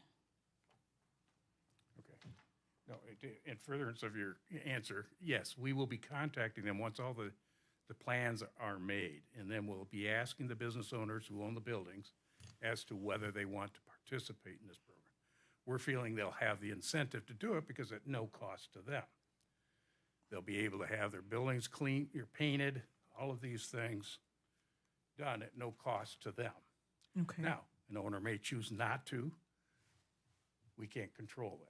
But we're saying that we think there's an incentive because it adds value to their buildings to improve it. Okay. buy-in is free paint? Big pardon? The buy-in. I'm just trying to figure out if I'm a business owner. Right. And I think so. What's the buy-in? What I What's the because I buy-in? can- There's I no can paint my buy-in. own building. So what is the incentive side of free paint to get them to involve if I don't take care of That they don't have to do it themselves. They don't have to do it themselves. At no cost. At no cost. Yeah, Okay. that's the incentive. Okay, are there any other questions or comments? That's what the grant was made available for, is for people on the boulevard to do the improvements on their properties at no cost. And there have been ongoing conversations with the business owners, so this is not something that we're just like, ta-da. You've had ongoing conversations with them about this is a plan, this is what we're thinking about doing, this is what we're looking at, the color palettes, what our plans are, what the future is going to look like. And so Our we had hope these, is that we're looking for some sort of uniformity on the boulevard. And you've had these conversations with the business owners. We have had meetings where the business owners, we advise them that we're going through this process But we haven't gotten into it because we didn't have the final facade approval from the council to show them what we're going to do and provide to them. Does that, you look like, I'm not answering your question. I guess, as a business owner, it's my property. Yep. And I ought to be able to do what I want to do with my property. And you still can. And even with a free paint job, I don't like the colors. If you don't like it and you don't like the colors, then you do not have to participate in it. So, and this is the money that's being offered is a grant. They don't have to pay it back, or No, okay, is all this totally free? it'll all be totally free. All right, thank you. Are there any other questions or comments? I'm just going to make a quick suggestion of this here. If we can take a 5-minute break, because I want everybody to have the opportunity to look at these colors and just take a moment here, and then we'll recontinue this in 5 minutes, and we'll recall the roll and start back up. That'll be fine. Okay, so let's just take a quick 5-minute break. Everybody take a look at this here, stretch your legs, and then we'll go back to this. Hey, these colors, hey, Jackie, are these the new colors, or these are the old? These are the ones that are wrong. No, these, see, it's the right name, but when they put it through the copier. I didn't pick up the colors. Okay. That was my building that I have my business in, Mhm. you showed as an example, and I hate gray. Okay. You gotta come up with another color because the sidewalk where you go in Mhm. is pink and green. Gray is not gonna match it, neither is gray. And it's not fair to just tell us this is what. No, you don't have to do it. If you don't like the colors, Well, I you think do not should have to do it. add another color selection so that people. Well, we do have 3 different colors. No, but you, They don't have, yes, hold on, let me answer your question for you, okay? Here's, no, I know, and here's what I'm saying is that we have 3 colors of white, so they can choose that goes to the top. for the top. And then we have these 3 colors for the gray, okay? And then we have these 3 colors. Excuse me for snatching your paper, I just meant That's to- okay, and these are the 3 colors for the brown. Okay, you can't add another color to choose from? You know, we can, I guess, if the city council tells us that they would like to. Okay, well, I'm telling you, so you need to ask. I don't make the choose. Who did this? The Gardena Economic and Business Advisory Council. So how do I get in touch with you? We've already done this, so now it's going to be up to the council. This is our recommendation. Now, if you have something you want to take up and you don't agree with, then take it up with the council, because they are the ones who are going to make the decision as to what we're going to do, what the city's going to do. Wait a minute. All I'm doing is I'm an advisor. I see. I don't make the decisions. The city council makes the decision. Yeah, but you're agreeing with them with something to make the decision with, as Right. opposed to a little more option. Right. No, I understand that. But the GBOC is a commission of several business people in the area, in Gardena. Of which I'm one, No, and right, nobody's ever no, I am too. And what I'm saying is that, and it's about 10 of us, 12 of us. We voted, we made a decision that this is what we presented to the city council. The city council is now saying they made their decision initially on the design of the facade. Then we made the decisions, because we went through all these, there was probably somewhere in the area of maybe 60 different colors. And the commission, okay, hey, thank you, good to see you. How you doing? meetings here, because I, like I said, I've been on Gardena Blvd since 1991. Okay. Like I said, that's my building. Well, not my building, but where Sure, my business is. sure. And I'm saying is that they're posted. Now, I don't know how the information gets out, because they're required to post all of our meetings so that the public can attend the And meetings. you don't know how to post it? Oh, they do. They do post them. I'm not sure. I'd have to ask Jackie. I'll have to ask Jackie. Please. Yeah, hold on. Where's I think Jackie? we should get another Hold on a minute. option. But these colors do not match the floor. No, Like when you walk in. I appreciate everything you're saying. I really do.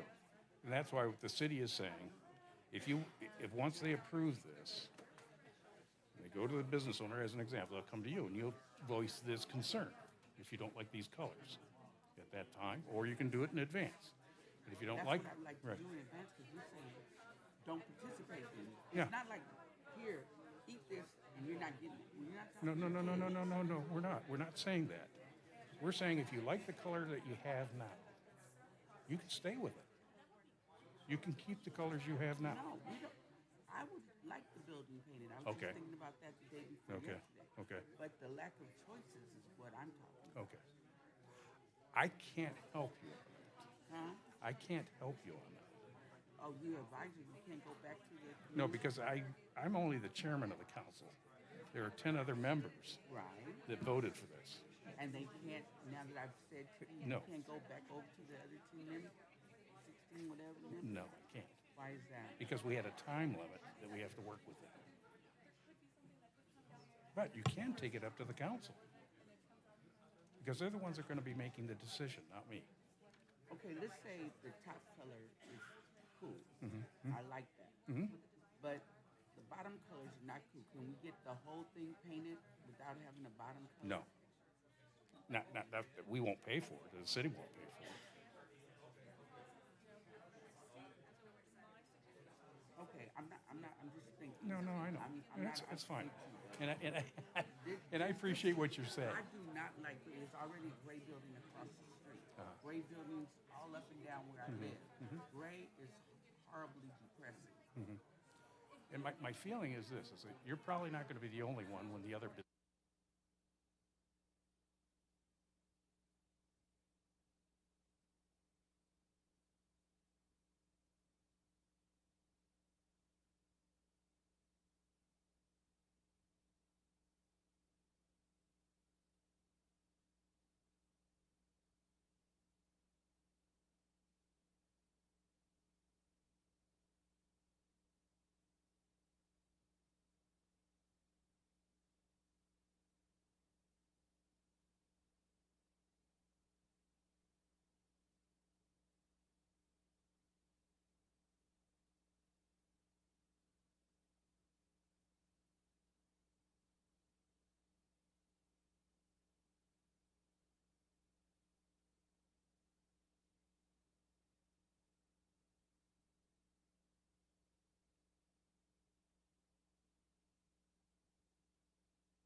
Makes you hungry.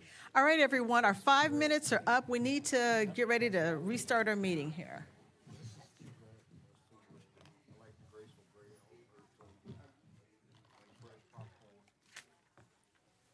I'm not a big color head, so it don't. I'm not either, Don't really matter. but I know what I don't like and what I like. I like that tones. I have the new one. Oh, I turned it back on.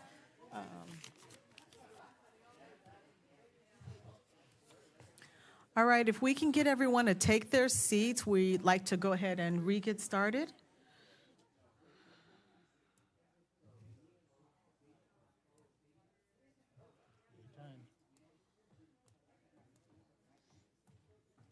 Okay, if we could get everybody to take their seats so we can get started.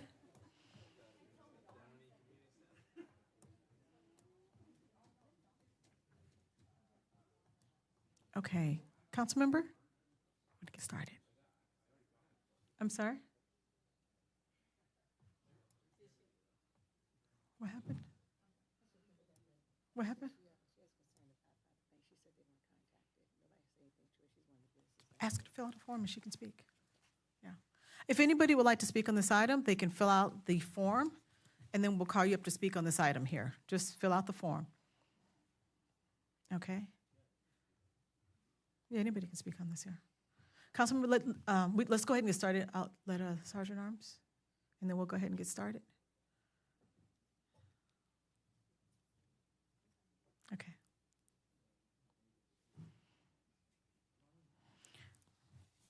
Okay, so at this time, we are Getting ready to restart again the Gardena City Council meeting for Tuesday, February the 11th, 2025.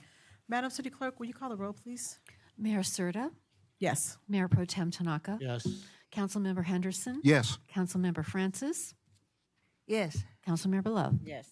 All members are present. Okay, thank you. So now we all have updated sheet here that has the accurate colors on here. But I was I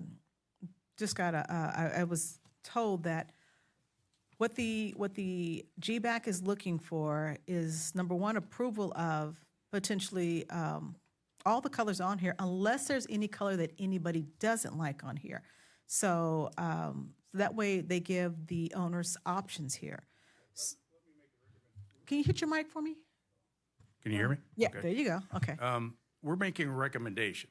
We aren't making a decision. We're just saying of the colors that you have, we are saying those are the colors that the commission is recommending to the city council Okay. to make a determination as to what colors they want to use. Okay. That's all we're doing. Okay, so let's just say hypothetically, there's what, 9 colors on here? Yes. If we say all 9 colors look good, that's just the options that folks have. Those are the options that folks have. Okay, but I think if any member of the council, if there's any color on here that they think is just hideous and they just really don't like it, Right. that if we need to omit any color, that this is the time to do so Yes. as well. Do we have a speaker request form? Yes, we do. Okay. Don't go far, come on and head to the front. Thank you. We have Valerie Barbour, I'm sorry, my apologies. Come on up to the front.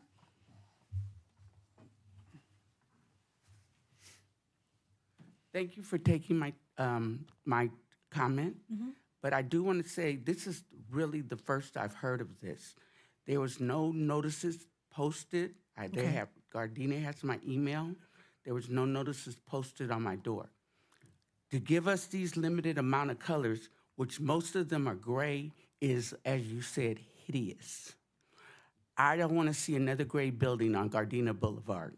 And the building that they have up there pictured, that's where my business is. When you had the building pictured, that's my business. Okay. And gray is not an alternative. The walkways are pink and green from the 1950s. Okay. And none of those colors go with it at all. And I was just told by the advisor that if we're going to participate in it, we have to take their colors or not.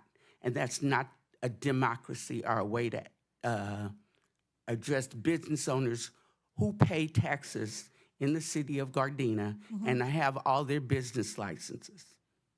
Okay. Okay. All right, Thank you. Okay.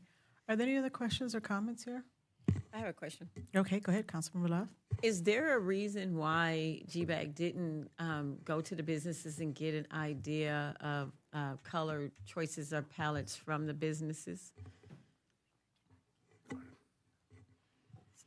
As a start, we started by discussing multiple color palettes that were previously adopted by the city for residential. So we thought that as staff, giving that option for GBAC to have a first look at the color palettes that are available in Gardena will be suitable for also for commercial facades. So that was the first take that we had. So when you take in consideration, I know there's a Hispanic store that I frequent over on Gardena Boulevard, and there's a couple of other businesses over there that are painted pretty bright colors, and their businesses may need new painting, but to limit them to the neutral colors to make it, and I understand why you guys are probably doing this, but to make it more cohesive, block. But I don't think it's fair to allow a program that is going to be paid for through this grant that's supposed to be for all of businesses to limit them to the neutral colors when part of their culture is bright colors. Part of the Hispanic culture, most of their businesses are painted these bright colors for a reason. And so I just want to agree with the speaker that I think GBAC probably could have went and got some input just some input from the businesses, just to see which direction they were going in versus just telling them this is all you have. That's just my comment. Okay. And let me make a comment. Okay. Look, we were selected. Every member, there's 10 or 11 members we have on the commission. We have 10 members on the commission. They're all business people, okay? They all own businesses in the city of Gardena. We were assigned, we became commissioners to make recommendations to the city. That's all we're doing. We did meet with people, that were business owners there initially to let them know this was happening. We hired a consultant. The consultant made their recommendations. We took the recommendations. We narrowed it down to what we thought was the best recommendation by the business owners of this community. So now we are presenting those recommendations to you. And I understand that you're making a recommendation to council. Right. But it's difficult for me to make a decision based on your recommendations when you haven't consulted with the people that it's going to affect. And my response to that is then talk to that business person and then bring it up before the council. But isn't that what I can't GBAC help you. I understand, but I want you to clarify that. Isn't that what GBAC? No, GBAC is there to make recommendations on what we seem to think needs to be done with that corridor based on the information, study, due diligence, and all other factors, and we made that recommendation. Now, if you have an exception to the recommendations, then let us know what they are, and you are doing that, but we are at the point now in this process of saying these are the color recommendations. Without business input. Thank you. We have business input. We Okay. have 10 business owners in this community that provided input. But Okay. to say it's not business is not true. How many of those businesses are on Gardena Boulevard? I don't know. In fact, there's 3 of them. Okay. There's 3 of them.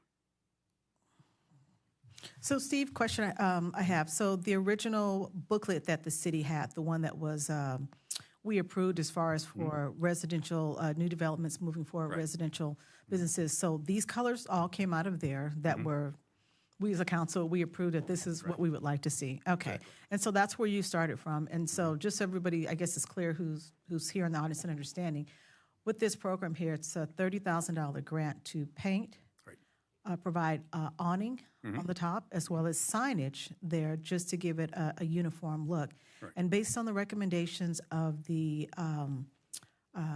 what was the person, the consultant Yes. that came in, these colors seem to be colors that have a tendency to attract potential businesses to want to locate their businesses there because of the soft colors that they are. They're more I mean, this is what the recommendation from somebody with experience. Right. Okay. Yeah, the neutrality of the colors make it more appealing to someone coming in that Okay. wants to put their business on Gardena Boulevard. Yes, that Okay. was the recommendation. Yeah, I've seen that a lot in a lot of different areas where the neutral colors, it kind of gives it a new look, kind of thing like that.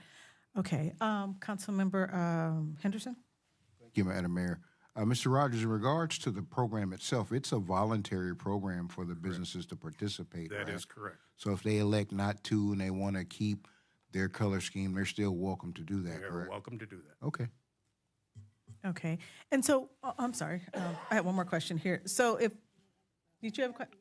Okay, so let's just say they want to kind of mix it up a little bit. If they want to go with confident white and then go with graceful gray, they can kind of pick accordingly like that. Would it's 9 colors if we decide If you to decide to approve do all of that? There's a huge variation how they can kind of mix this together.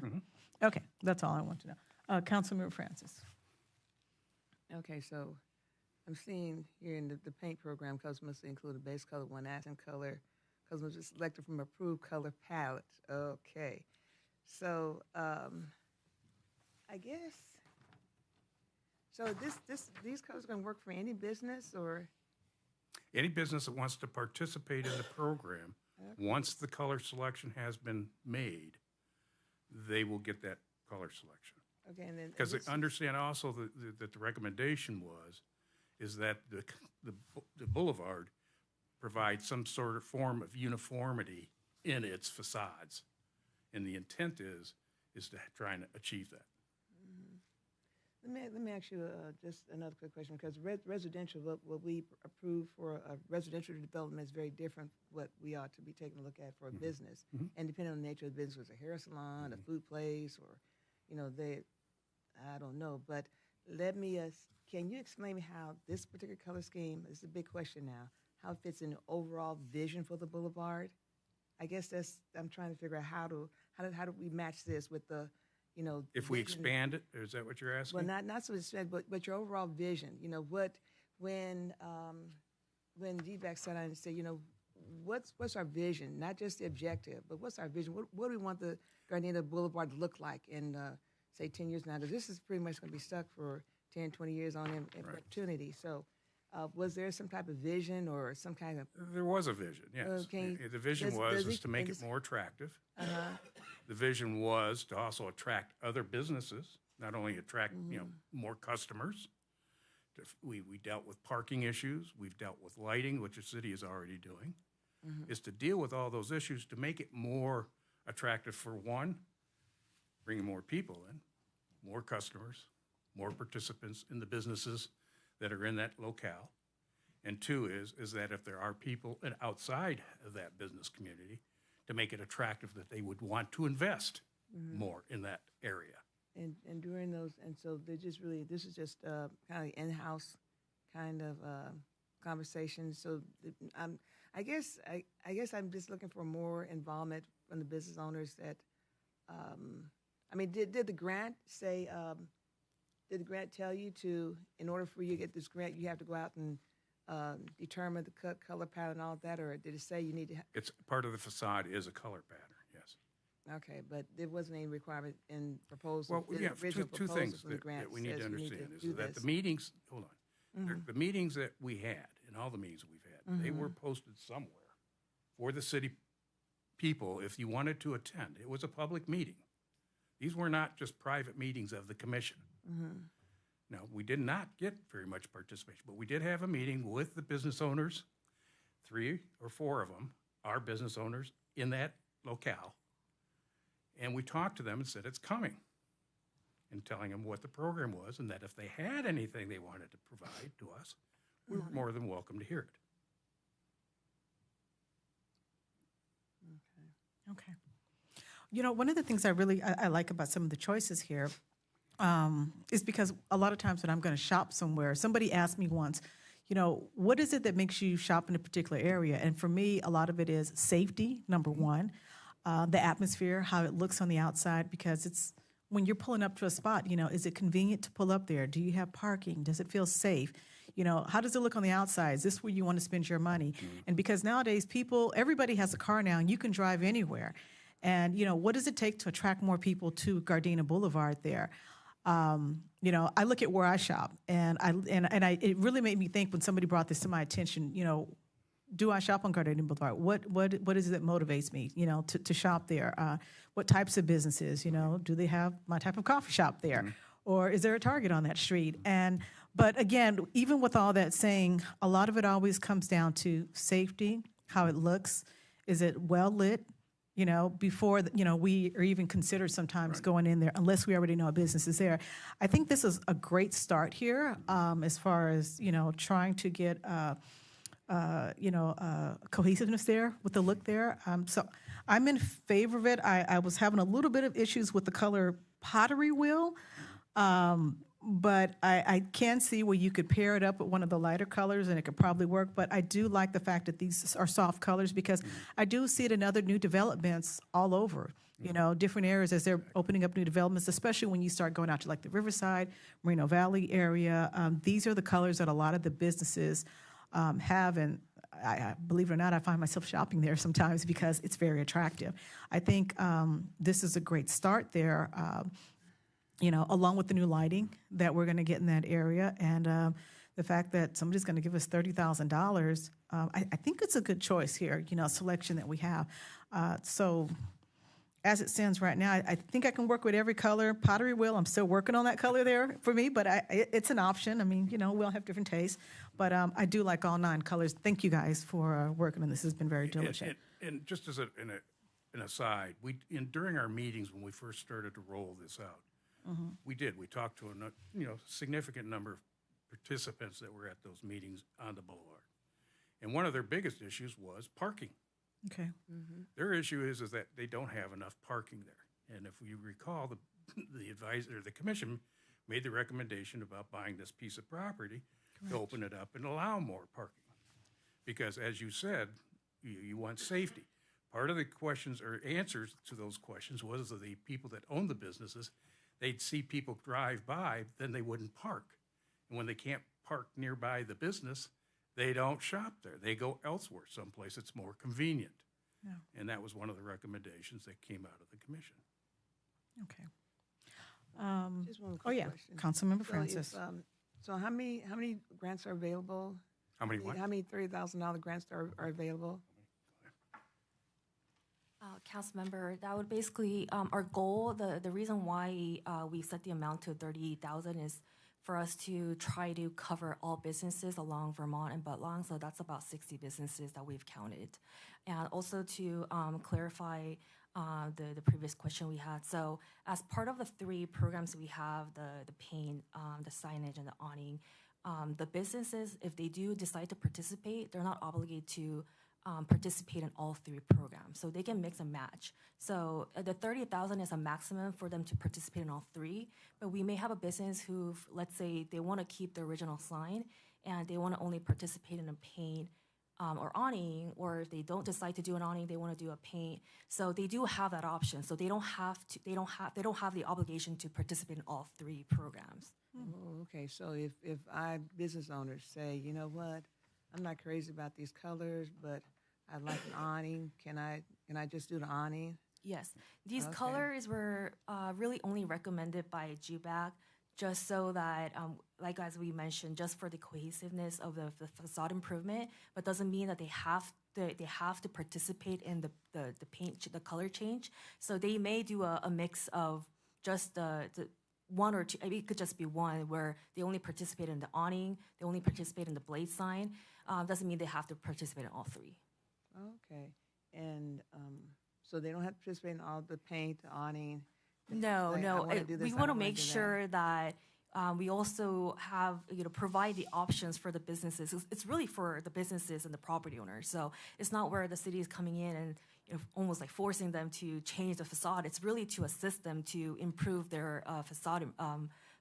So it's really up to the business owners and the property owners to decide of what type of facade improvements that they would like to make. But if I accept the grant and I do paint, I have to choose these colors.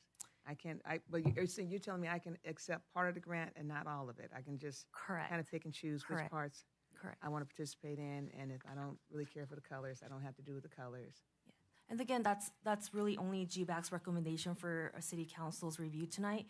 And I believe GBAC's open to accept any other color choices, but tonight this is what GBAC's recommending. And the choices goes based on what research now? Those are the 3 programs.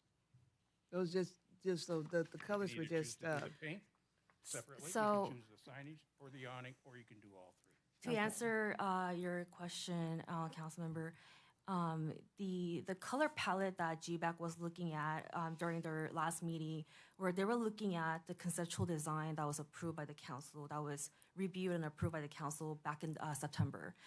Based on the rendering that council approved, GBAC believed that those are the color scheme that would really match the overall design that was approved, and the paint scheme was that it was an earthy tone, and that's what they were recommending back in January during their GBAC meeting. I heard something about the consultant had did some research, and these are the colors that attract people to businesses. I thought I heard that, but thank you for correcting me. I did not hear that. Okay. If there are no other comments, once again, thank you. I think probably once the first person does, it'll be kind of like a monkey see, monkey do. It'll encourage others. I think that will probably want to consider this. So at this time, we need to make a motion to accept the recommendation of the Gardena Economic Business Advisory Commission Facade Improvement Program Guidelines for Gardena Boulevard Revitalization. Would I'll somebody- move that. Is there a second? Madam Mayor, for Oh, I'm sorry. clarification, you're approving the facade improvement program guidelines and the color palette. Oh, okay, guidelines and color palette. Or you can choose just to do program guidelines. I mean, it's up to you, but I just want to make sure that based on what's in the staff report. Okay, program guidelines, which means paint program, signage program, as well as awning program. Okay. Is that acceptable? I'm sorry? I'm sorry, I didn't hear the last three. I just said which is the paint program, the signage program, as well as the awning program, all three, which fall within this.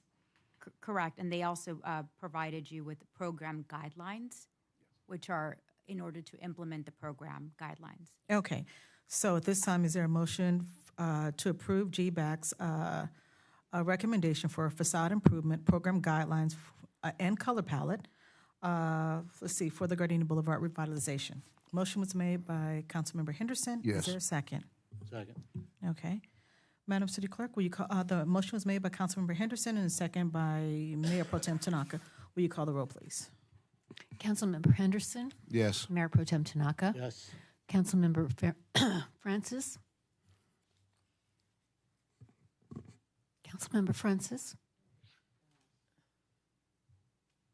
Yes, I'm not crazy about this color and being told what color to paint my building, but since I don't have to, I'll go with it. It's voluntary. I'll say yes.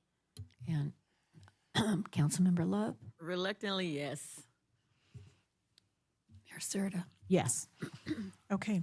Thank you again, GBAC, for working on this. I know it's taken a while, but we appreciate your service with this. Okay. Next up is item number 13B. Mr. City Manager.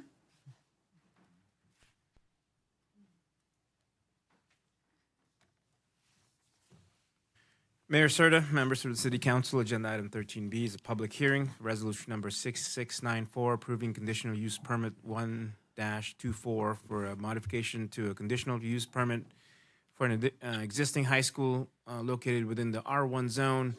Site plan review number 1-24 for the demolition of a 9,036 square foot building and proposing a new 7,500 square foot facility in its place, and an administrative adjustment to the offset parking requirements for a 12% reduction in the number of required spaces for the existing high school located at 2818 Manhattan Beach Boulevard.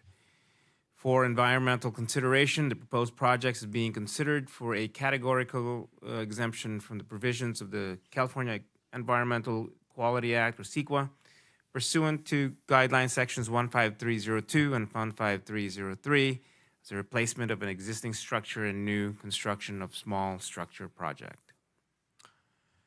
The applicant is Farnaz Golshani Flesher, Farnaz Golshan Fleshner, and Environmental Charter High School, located at 2818 Manhattan Beach Boulevard, APN 4067-007-005. On January 7, 2025, the Planning Commission held a public hearing to review a request for site modifications to Environmental Charter High School, located at the R1 zone at 2818 Manhattan Beach Boulevard. On January 14, 2025, Mayor Serta called the decision of the Planning Commission for review, which was seconded by Mayor Pro Tem Tanaka. Resolution number 6694 has been prepared for consideration by the City Council for the adoption and approval of the applicant's request. There is no financial impact at this time. Council requirement, staff recommends to the City Council to open a public hearing and hear the applicant's presentation, receive testimony from the public, allow 3 minutes for each speaker, and allow the applicant time to respond, and close the public hearing. Also adopt resolution number 6694. Okay. I know there's a presentation. Amanda, do you want to go first before we open the public hearing? Yes, thank you, Madam Mayor. At this time, there's no formal presentation by staff. We do want to provide, as mentioned, time to the applicant who has prepared a formal presentation in regards to the request. But again, just as the city manager has stated, this request is for site modifications to an existing Charter High School located on Manhattan Beach Boulevard in the R1 zone.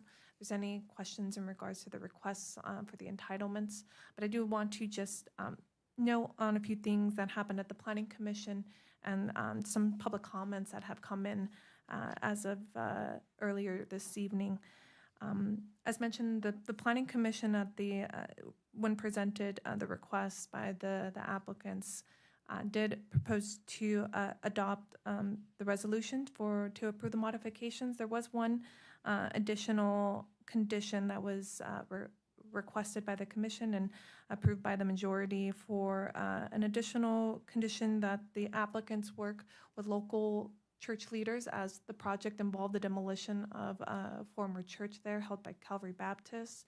And so that condition during that meeting was accepted by the applicants. And my understanding is they have been already in working with community church leaders to memorialize the church before any demolition. And I'll let the applicants speak to that. Lastly, I do want to note that there was a public comment that was received via email at about 6:30 p.m. tonight. And so I don't believe the council has been provided the copy, but I do want to read it and address the comments within the letter from a local resident. First, it issued from a resident living off Shannara Avenue, which is just to the southeast of the property, which with the following concerns or request. First, an advance notification of when the demolition will take place and timeline for the construction. As the council may recall, the council here adopted an ordinance 1846 that established notification regulations for any demolition permits within the city, which do require the notification within 100 feet of the site. So that will be conducted and the applicants will be subject to it. And second was assurance of debris, particles or dust, pollutants, etc., from the demolition and construction that do not impact neighborhood homes. There are regulations within the city's code that the applicants would be required to adhere to. In addition, they would have to apply to all other agencies, including South Coast Air Quality Management District, which does govern the mitigating any dust and control during construction. In regards to the third comment, a notice of additional mitigation measures that taking place during any handle of any hazardous materials that may be present during the demolition, which they refer to as asbestos. And so, again, there are state regulations by the Air Quality Management District that the city does require to the removal and reporting of any asbestos within the building before demolition. And lastly, request a contact information on site manager in case of any issues. Again, under the same ordinance that require notification of demolition, it is a requirement to post now on construction sites the project manager. So that will be a requirement by the applicant. So at this time, I'd like to hand it over to the applicant who's prepared a presentation. Okay. Go ahead.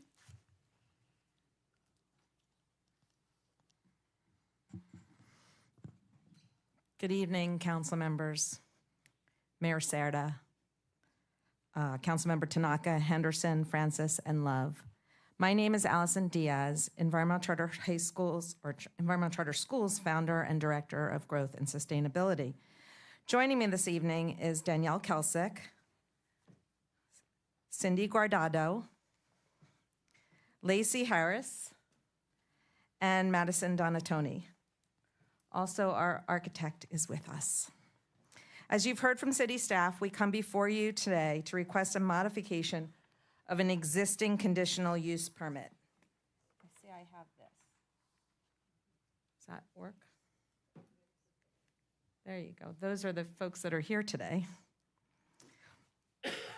Environmental Charter High School's Gardena began leasing the site in 2021, and in 2022, we purchased it from the Calvary Church, renovating the existing education building located at 2818. This year, the church that leases part of the site will be relocating, allowing us to transition the property into an exclusive campus for our public high school students. To fully realize this vision, we are requesting a modification to the CUP to undertake the additional renovations. Our plans include replacing the church assembly building with a state-of-the-art net zero classroom and office suite. We will also enhance access and circulation for pedestrians and vehicles, significantly improving safety and traffic flow for our school community and our neighbors. Danielle. Good evening. My name is Danielle Kelsick. I'm Deputy Superintendent for Environmental Charter Schools, and I want to tell you a little bit about our organization and our impact. But before I do, just wanted to introduce myself. I'm also a Gardena resident. I moved here in 2021. I'm a new homeowner. I'm also the mother of a 5-year-old. And although she's not old enough to go to our high school, it's a big relief to me to know that when she is old enough to go there, there's a school that's 8 minutes away from our home where she'll be able to join a community that's small, where she'll get to know all of her classmates and the staff members at the school, where she'll be able to learn how to be a steward of her environment, and where she'll learn how to advocate for social justice in her community. It's also a place where she'll be able to have access to a rigorous academic program. As a Black parent, I'm always looking for schools in our community that are serving Black students and changing the trend that we see in terms of academic outcomes for Black students. And I'm proud to say last year at our school, in the first year that our 11th graders were taking the state test, Black students at our school scored 150 points higher on average than Black students across the state of California. And so it's really exciting and makes me really proud to work for an organization that's redefining what's possible for Black students in our community and in the state of California. So a little bit about environmental charter schools. Our mission, well, first of all, we're a 501(c) nonprofit organization committed to reimagining public education in low-income communities of color. Our mission is to prepare conscious, critical thinkers who are equipped to graduate from college and create a more equitable and sustainable world. We opened our doors in 2001 with one high school in Lawndale, and over the years, driven by strong community demand, we have expanded to 4 campuses, 2 middle schools and 2 high schools, 1 middle school in Gardena, our other high schools in Lawndale, and another middle school in Inglewood. Our newest campus, which is located at 2818 Manhattan Beach Boulevard in Gardena, at the intersection of Crenshaw Boulevard, demonstrates our commitment to serving students and families in the Gardena community. Today, we serve 1,720 students across our 4 campuses. Our student population is approximately 70% Latino, 11% African American, and 3% Asian. Many of our students face significant barriers. Over 80% are economically disadvantaged. 92% will be the first in their families to attend college, and a substantial number are English language learners or students with disabilities. And despite these challenges, environmental charter school students achieve remarkable success. At our flagship high school in Lawndale, 98% of students graduate having completed the coursework needed to meet A through G requirements, far exceeding the state average of 45%. And impressively, 100% of our students apply to college. And I'd like to ask our principal to come up and tell you a little bit more. Thank you, Danielle. Good evening. My name is Dr. Cindy Guardado, and I am the founding principal for ECHS Gardena. Our school opened in 2021 with just 110 ninth graders, and we have grown steadily by 1 grade level each year. Today, the school serves approximately 400 students in grades 9 through 12, and this June, we are really proud to celebrate our first graduating class. Early indicators point to a bright future for our students. With 95% attendance daily, our students show strong engagement, exceeding the state average of 92%. On state assessments, our 11th graders have already outperformed local traditional public schools and state averages in English. And in math, our students are performing as well as or better than neighboring peers.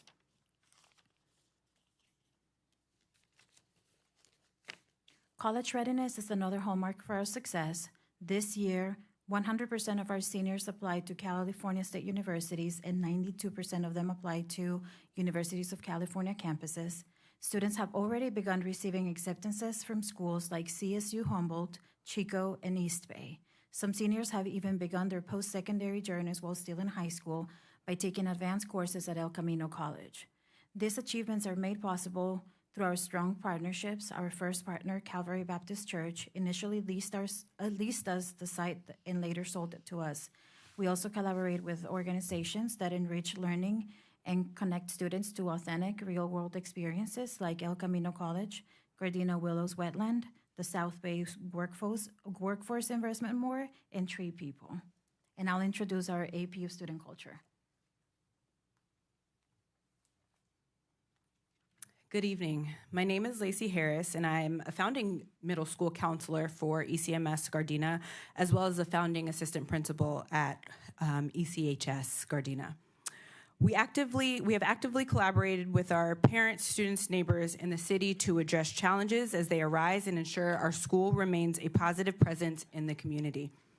When neighbors identified issues with exterior lighting, we promptly adjusted and improved it. As our enrollment grew to full capacity, neighbors raised concerns about traffic during pickup times. In response, we engaged with them to better understand their concerns, with experts to find effective solutions.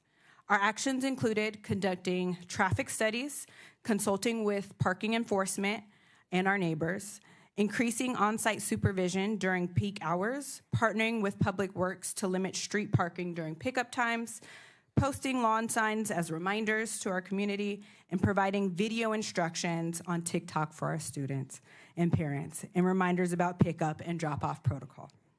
These efforts have led to improvements, with neighbors expressing appreciation and optimism about our continued efforts. The proposal before you tonight will help us further these efforts, but first we wanted to share a little bit more about our plans to create a cohesive campus that not only addresses site safety and circulation needs, but will also embody the E in ECS. So next I will introduce Maddie Zanatoni, our AP. Good evening, City Council. I'm currently the Assistant Principal of Instruction at ECHSG, and I was formerly a founding teacher at the school. Our proposed net zero building will reduce our environmental impact while serving as a living textbook, a way for us to truly embody the E in our environmental charter schools. Our design incorporates features that extend learning beyond classroom walls, including abundant natural light and solar energy, doors that open to outdoor seating and learning spaces, and multi-use areas that allow students to engage directly with nature and explore ecosystems, cycles, and processes. In addition, we'll be adding more fruit trees, which become free vending machines, and living streams that collect rainwater. Our native gardens will also include native shrubs and trees that create shade and a natural habitat. I will now reintroduce Allison Diaz. I'm so proud of the team Danielle Kelsick and Cindy Guardado have assembled. They have been working hard to meet the needs of our parents and our community. To best meet their needs, we have incorporated features into the changes that we are proposing, and to address the challenges that some of the community members and our parents have identified. First, sound. Enlarging the internal courtyard by reducing the square footage of the current building that's there and replacing it will allow us to move students to the center of our campus, and also afford us the ability to add a green screen, which will help reduce the sound and the echo that happens into our neighbors' yards. Second, we have expanded our on-site drop-off and pickup capabilities, doubling the length of the queuing space and helping divert traffic onto our campus and off of Manhattan Beach Boulevard.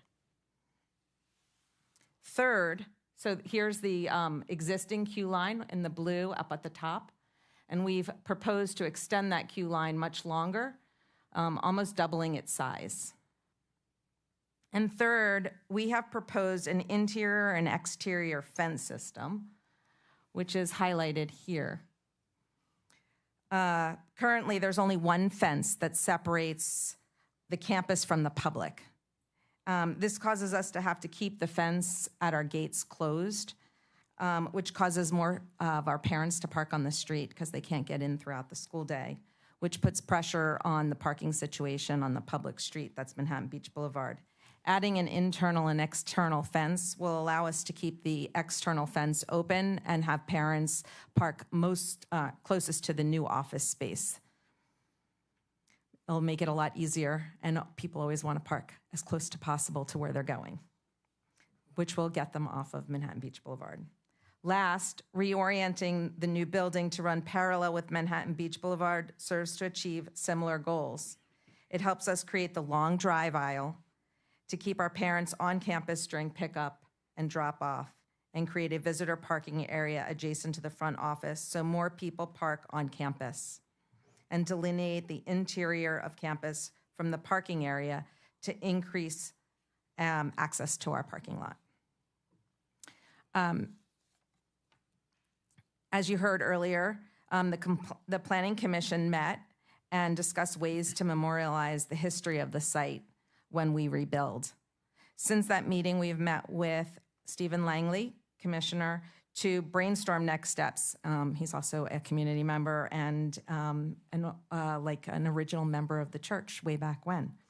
We discussed hosting a groundbreaking event when the cornerstone could be opened and the documents inside could be revisited as a way to look at history. We also discussed possible ways to recognize the history of the site when we renovate, including saving a stained glass window. We walked around the property and identified possible things to save.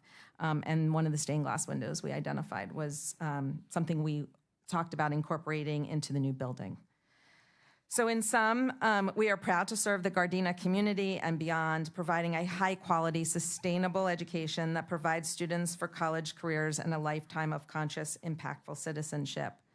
We are confident that these modifications will allow us to fully realize the potential of this site as a vibrant, innovative, and sustainable high school campus. Thank you for your time and consideration. We're happy to answer any of your questions. Okay, well, at this time, I'm going to go ahead and officially open the public hearing. And before we get to any questions council members have, I know there are a list of people who would like to speak. Are there any more, Madam City Clerk? No, Madam Mayor, that's it. Okay, so let's just first get the speakers up here who requested to speak first, and then I'll open it up to council members. Okay, first person we have is Danielle Marquez, and then we have Comigla Sosa, and then Stephen P. Langley. Thank you so much. Good evening, Madam Mayor, City Council members, and staff. My name is Danielle Marquez, and I'm fortunate to serve our community in several capacities. As an employee of the City of Gardena, as a naturalist and liaison for the Friends of Gardena Willows, a consultant to environmental charter schools, and most importantly, a parent of 4 children, 3 of which who attend ECS schools. My journey with ECS began almost 7 years ago through my work in environmental advocacy. I hosted a professional development day for ECS educators, introducing their middle school teachers to the Gardena Willows. Since then, we've made amazing progress, establishing ongoing fieldwork programs where every ECS student in middle school has the opportunity to work within the Willows every school year. These visits offer hands-on learning opportunities, fostering environmental awareness and inspiring the next generation of stewards for our local ecosystems. Last year, this collaboration culminated in a mural painted on site at the preserve, a vibrant symbol of community engagement and sustainability. High school students at ECS have also contributed meaningfully to the Willows by participating in community service cleanup days and learning the value of reciprocity. These experiences reflect ECS' holistic approach to education, connecting students to the environment, their community, and their futures. Over time, my professional admiration for ECS has grown into personal trust, and I made the decision to enroll my own children in their schools. As a parent, I've seen firsthand the positive impact the ECS innovation programs, their commitment to sustainability, and their focus on preparing students for success. This brings me to the proposed campus improvements. These updates will enhance the overall experience for students, families, and the community. Replacing the former church building with a modern, single-story, net zero facility will provide a new main, replace 2 classrooms, remove the bathrooms, and reorient the campus, ultimately helping us adapt the space to meet the school's needs. Additionally, the planned change will improve campus safety, streamline traffic flow, which is important for everyone, at pickup and drop-off, and reduce congestion on Manhattan Beach Boulevard, benefiting both. Sophomore at ECHS Gardena. I would love to share with you all briefly about my experience at ECHSG. High school so far has been such an important chapter of my life, not just because of the things I've learned in class, but because of the experiences that have shaped me along the way. One of the best parts about high school has been the chance to grow as a person through all the opportunities it offers. Whether it's participating in group projects, joining clubs, or just hanging out with friends during lunch. These moments have taught me so much about teamwork, communication, and being open to new ideas. However, I would not have been able to do this outside of ECHSG. My high school gives me the opportunity to be in a safe space where we can all feel safe to learn and be ourselves. What stands out to me most about ECHSG are the connections I've made, whether it's with the teachers who genuinely care about us, helping us succeed, and classmates who turn into lifelong friends, or even just the random conversations in the hallway. Those relationships are what make high school special. It's not always easy, but those challenges like preparing for intercession or figuring out how to balance everything have helped me grow stronger and more prepared for what's next. Therefore, I am excited about this expansion because it would help the physical space follow what culturally we have been able to accomplish. Thank you. Okay, thank you. Next, we have Stephen Langley. A couple of Tuesday nights ago at the Planning Commission, it was very difficult for me to make the motion to see that the sanctuary at Gardena Calvary would be torn down. Gardena Calvary is the sister church of Gardena Valley Baptist Church, same denomination. And we have shared over the many years back and forth people, back and forth ideas. It's been a great relationship. And so the tearing down the sanctuary brings some very tough memories for me. And in talking to over 100 people who are still in the area from Gardena Calvary, we wanted to make sure there was a reverence to what was going on. Many people were married in that church, including my brother and my sister. So just knowing that place, it's very sacred in a special way for many people who live in the city of Gardena. But I met with Allison after our meeting, and we went through and had a wonderful walkthrough, met many of the staff, and we have just started with the ideas in a way to be able to keep the understanding of what took place starting in 1954 on that land, and to see it continued now as an education facility. I just want to speak that I'm very positive about it, and I think that we will be able to really work in some neat things between what was and what will be. Okay, thank you. Okay, so at this time, we're going to open it up to council members. Does anybody at this time have any questions or comments? Is that you, Councilman Francis? Yes. Okay. Am I correct that I noticed that you're reducing your parking from 104 spaces to 93? How's that? Are you reducing staff or? So I'll speak in regards to the site modifications, which actually is the requirement for the parking would be 104. What is out there right now is 109. So it would be a removal of 16 spaces to accommodate all these site improvements, which include the new construction of the building, but also the introduction of the new traffic lane onto the site to alleviate the drop-off and pickup lane for the students. So are you reducing student population, or are you reducing teachers, or are you just reducing?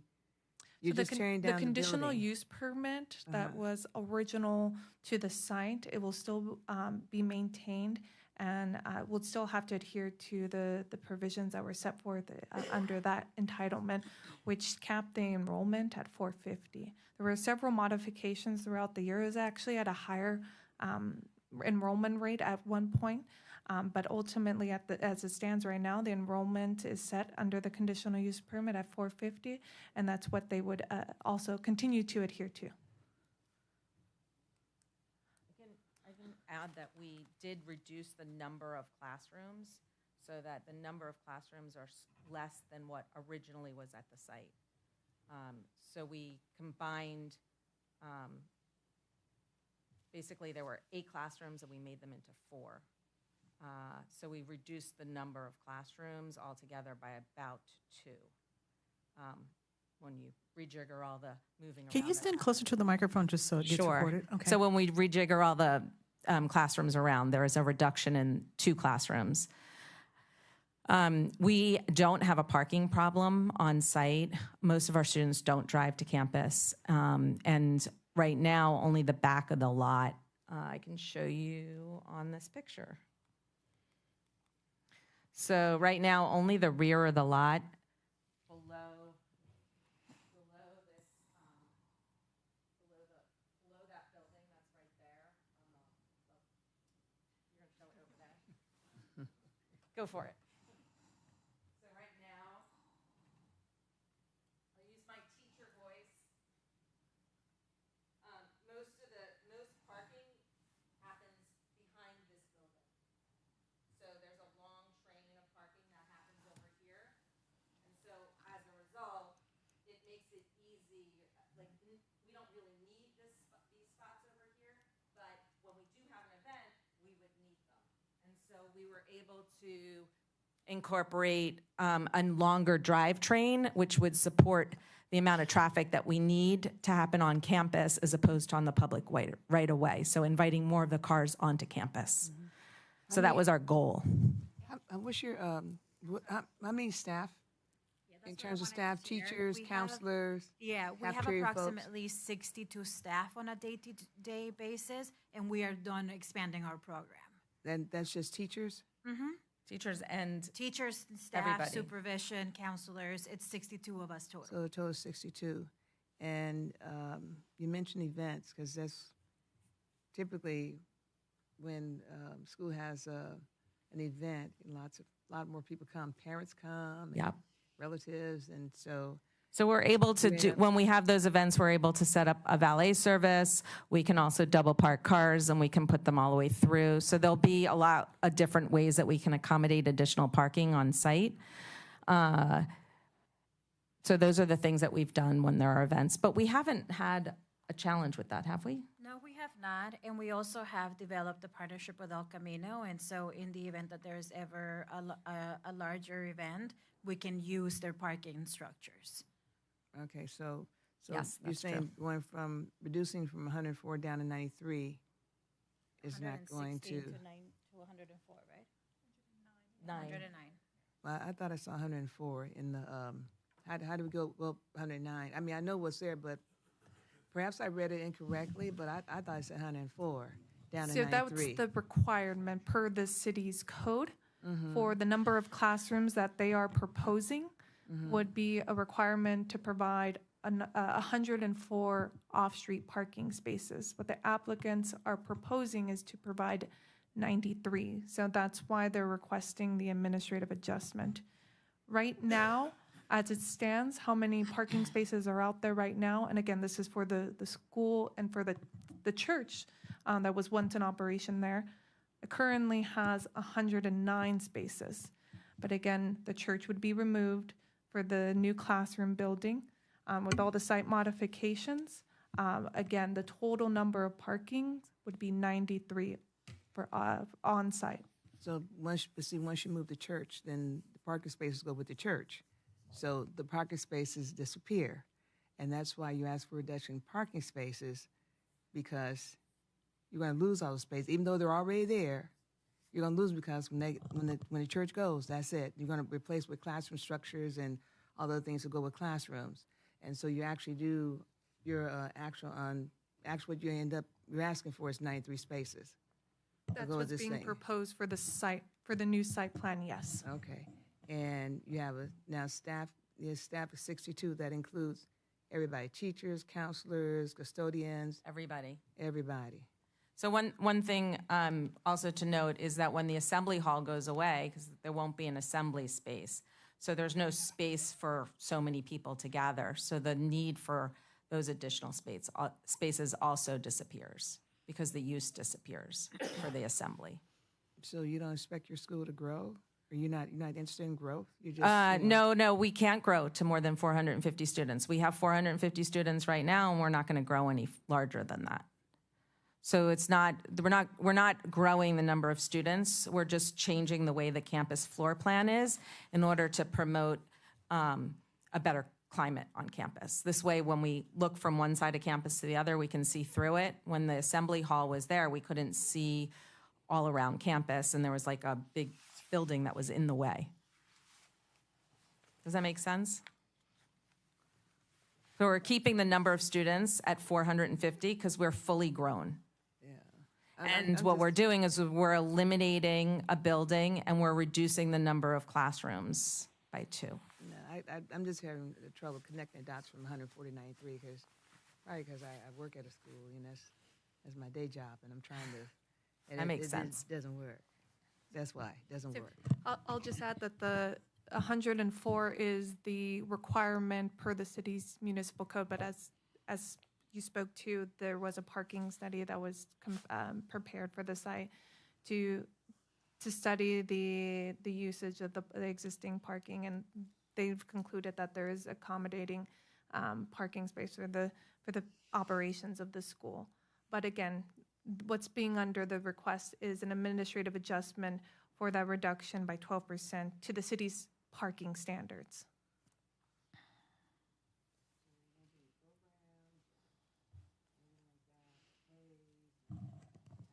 Well, we don't have a place to have a play, so we won't have an assembly hall.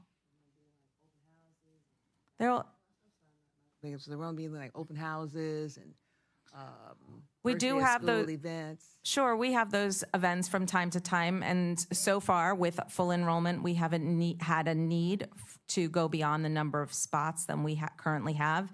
And as Dr. Guardado mentioned, we do have a relationship with El Camino College that allows us to park on their campus with any overflow if necessary. Is that written into the? I didn't see that here. It's not written into anything. It's not written in. No, it's an agreement that we work with their facilities team with each time there's an event. Have we asked that?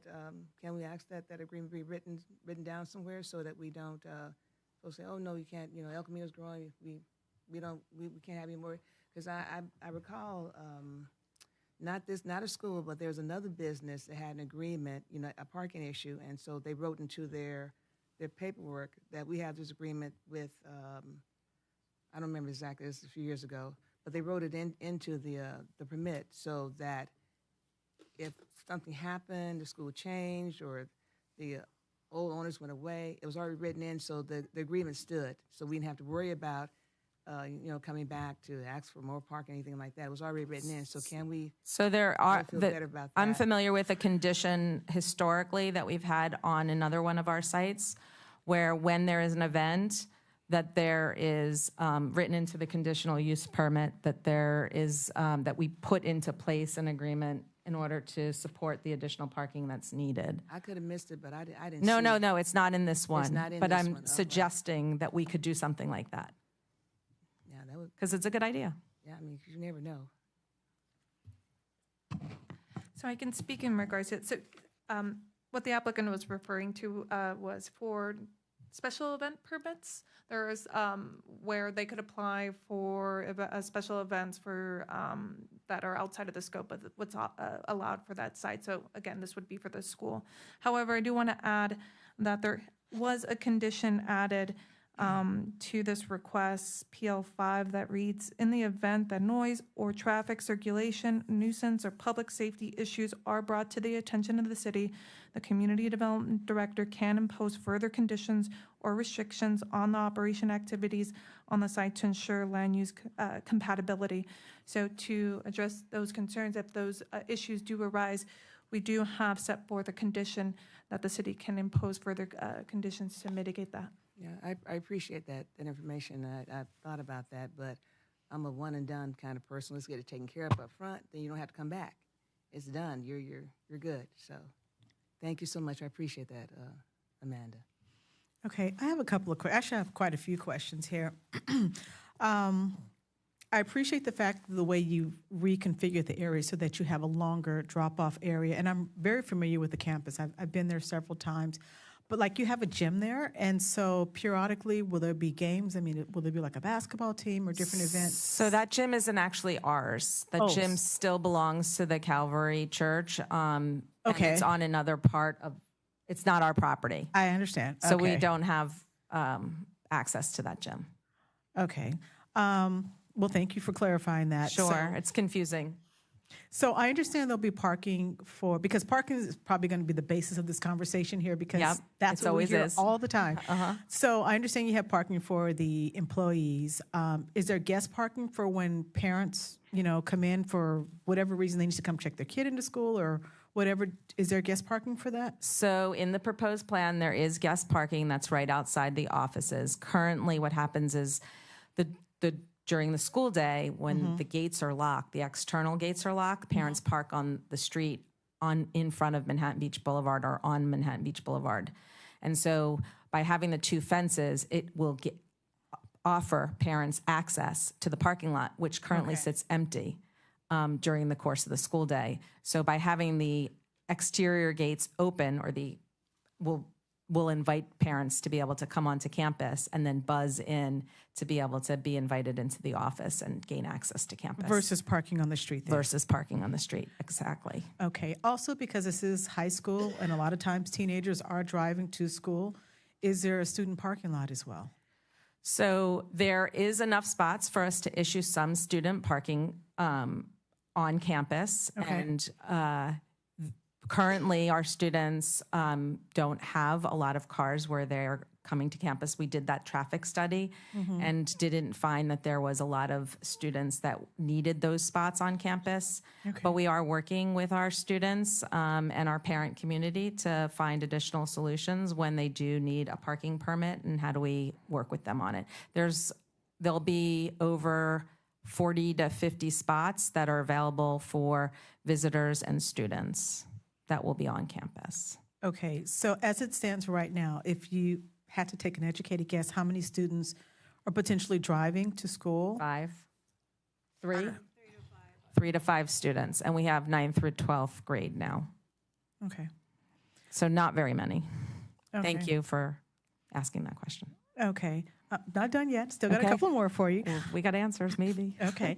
And so, again, I'm also familiar with the area where across the street from the school, there is a parking district there because of the problems that in the past they've had with El Camino, with the students, the overflow parking there.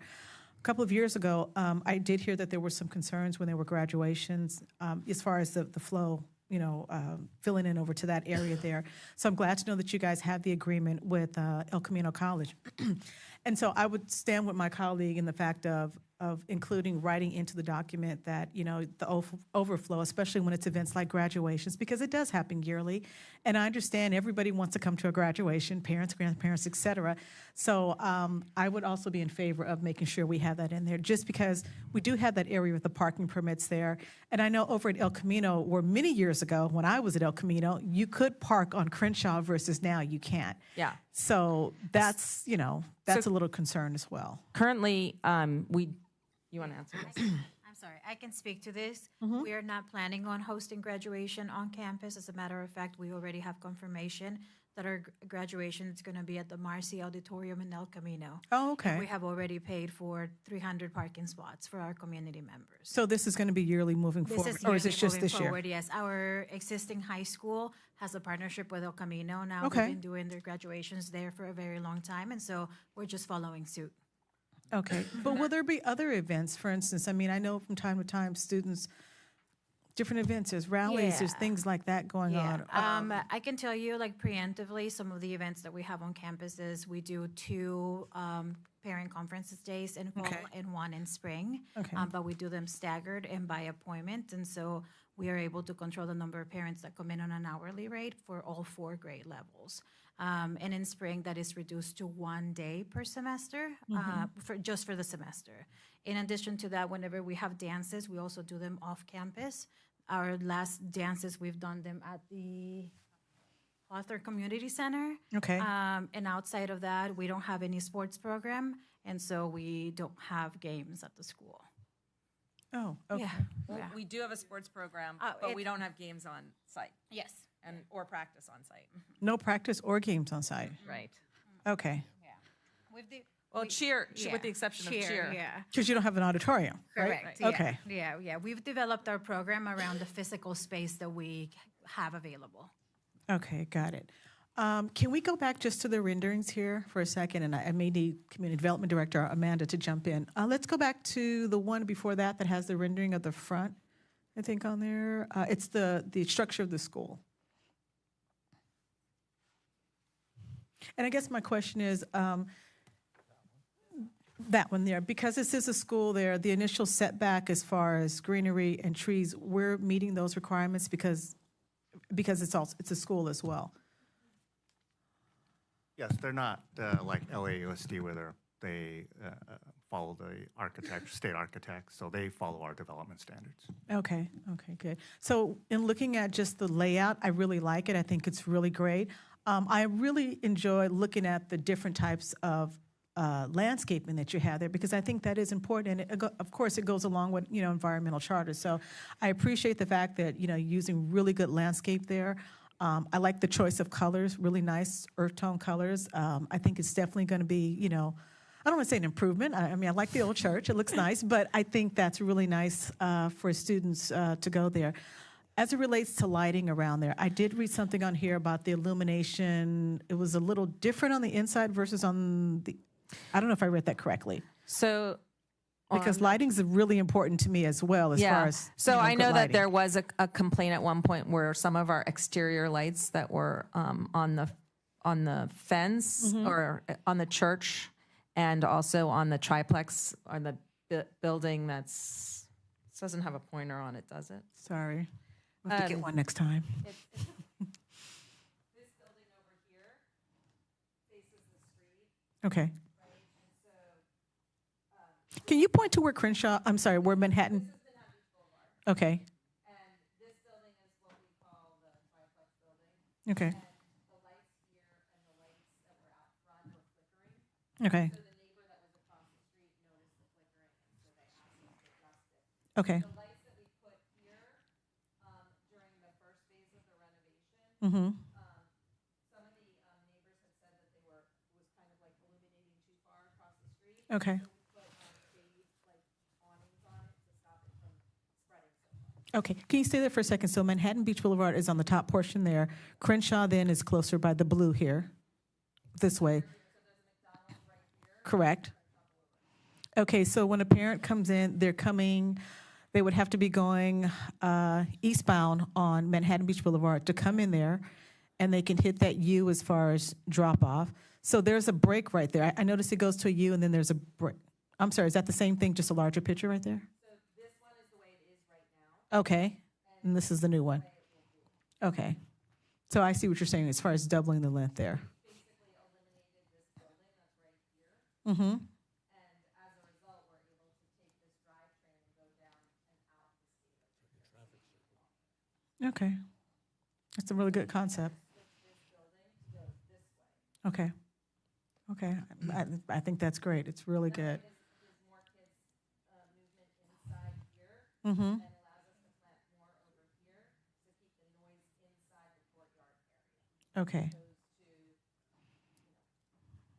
closer to neighbors. Because right now the kids are here. Mm-hmm. We're here. Mm-hmm. And so this pushes them back. And when you referenced the double wall, I didn't quite understand. I don't remember who said that. So I was going to say, because right now you have one wall versus making it. So right now, Mm-hmm. The only fence that exists on the property is this fence. Okay. And so when parents come in and out, this is closed during the day. Okay. And this is closed during the day.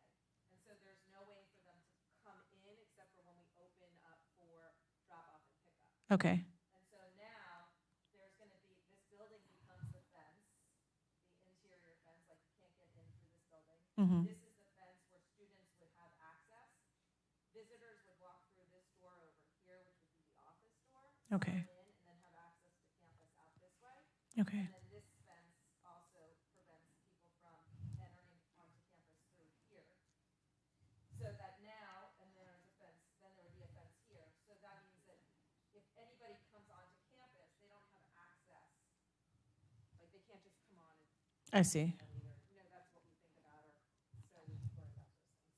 Okay. So it's more safe now for the students that are on campus every day. Okay. But they can park, right, so they can come in and use these spots all in here. Mhm. They couldn't do before throughout the school, which is why they Parked on the street there. They end up parking here where there's some guest parking spots, Mhm. and they start to like move up the street where it's permit only, and that's what frustrates our neighbors. So we wanted to get them off the street and onto our lot. Okay. I like that. I think that's really great. So the last question I have, some schools, I know some of these newer schools now, they don't necessarily have bells. They just, I don't know, they have some new secret way of telling everybody the time, the class period is up. Do you guys have bells or not? You do have bells. Okay. And I guess I'm sorry, I thought that was the last question to our staff, because I know it's a 100-foot radius, I believe, that we notify everybody. Has there been any questions or concerns about anything as it relates to noise, the bells and things like that? The bells are inside of the classroom, and we keep them at a lower decibel so the neighbors don't hear them, and they have never given us feedback on them. And we also chose a really pleasant sound. It's not the annoying, Okay. To answer your question, there was a member of the public who came before the Planning Commission, who is actually the property owner just behind the school on Atkinson, and demonstrated that they did not have any issues with in regards to noise Okay. for the school. Okay. It seems like you guys have thought of everything. So that's all the questions I have. Do my colleagues have any others? Yes. Councilmember Love? Thank you guys for being proactive. You guys really planned this around what you guys were doing. You had the idea to open a school, and you guys thought about all of the problems and the challenges that it can bring. And it seems like you guys really, truly took in consideration the community surrounding the school and the neighborhoods. And I really want to give you guys kudos and a shout out for planting the fruit trees, because that's another big plus on the campuses, because you said, 80% of your students are poverty. Yeah, and so I'm sure there's Eligible for free and reduced lunch. Yes, and so I'm sure a lot of those students enjoy those fruits. They call them our free vending machines. And I just wanted to really, thank you guys for thinking of everything. Really, sitting down and not waiting until there was issues and challenges coming back from the community. I mean, something as simple as putting the bells inside the classrooms with a pleasant tone instead of because that stops me from ever, if I ever find a perfect home and it's near a school, not doing it.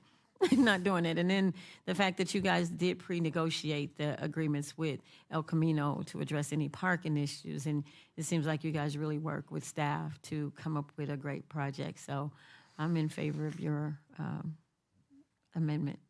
Thank Okay. you. Are there any other? We have a great team. We have a great team. We have Gensler, who's helped to put together the plans and hear from our community what the needs are. And so it really helped us make this possible. Okay. Thank Seems you. like it. Any other questions or comments here? Councilman Francis? So can the agreement between El Camino and the school be written into somewhere along the line before we approve it, or do we have to approve it? We have a proposal for you, Councilwoman. I'll let Amanda.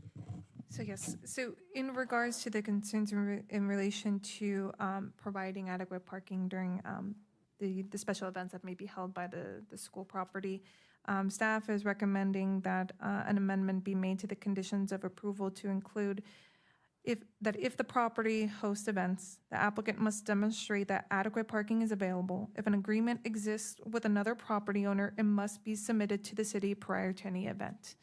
And if the applicants, if the council would agree to that amendment, and as well as the applicants here, that can be made as part of the motion. I'm sorry, can you read that again? I'm sorry, I didn't receive it. Sorry. Read it one more time, please. Yes. Sorry. So if the property hosts events, the applicant must demonstrate that adequate parking is available. If an agreement exists with another property owner, it must be submitted to the city prior to any events taking place. So if there's an agreement with El Camino, they need to provide that agreement with the city before issuing. And that's similar to how special events are conducted and special event permits are issued. If there's an agreement for off-site parking, that needs to be provided to the staff. Every time there's an event? Yes. Okay. So we want to ensure that the property owners did agree to those parking for the applicant to utilize the parking on their site. Okay. But that could be made part of the conditions under the request. Okay, I think that's appropriate. Councilman Francis? So if you can make the agreement every time there's a special event, amendment, you just couldn't have an amendment to go ahead and take care of it now, so we don't have to keep coming back and forth? Because that means every time you do a special event, you have to come in and get a permit, and there's going to be something going on. I promise you. I promise you, there will be something. I'm a public school teacher. That's my day job. So I promise you, there's going to be something coming So, up. Councilmember, they wouldn't be getting a permit each time. I think the way it was described was, if we go ahead and put that, if we go ahead and put that in there now, in the agreement, that if their event exceeds the size, let's just say a graduation, which happens yearly, or whatever the event, it could be a school carnival, that because they already have it agreed with El Camino, they just still notify us. That's all. They're not asking to get a temporary use permit. No, the problem I have is that I don't see that anywhere. No, we will be adding that based on what was suggested. So every time they have an event, they have to get a letter from the El Camino. I'm just trying to get it done so we don't have to worry about going back and forth. If you have an event. They would still have to notify us each time. Why? If we already have the agreement with El Camino, why would they have to notify us? I mean, just so that it's always in compliance, that's all. But we're still making the agreement now. We're still doing what you were suggesting. We're still doing that. It was just part of it would just be to make sure that they're staying in compliance. It's kind of like just a reminder, that's all. But it's the same thing that you were, alluding to there with the agreement. So mine's pretty simple. Just get an agreement, El Camino, saying that you can use our parking space whenever, however. It doesn't have to be a special event, just whenever, however. And then we don't have to worry about this parking issue again, because there's going to be something. And, parents, they're going to...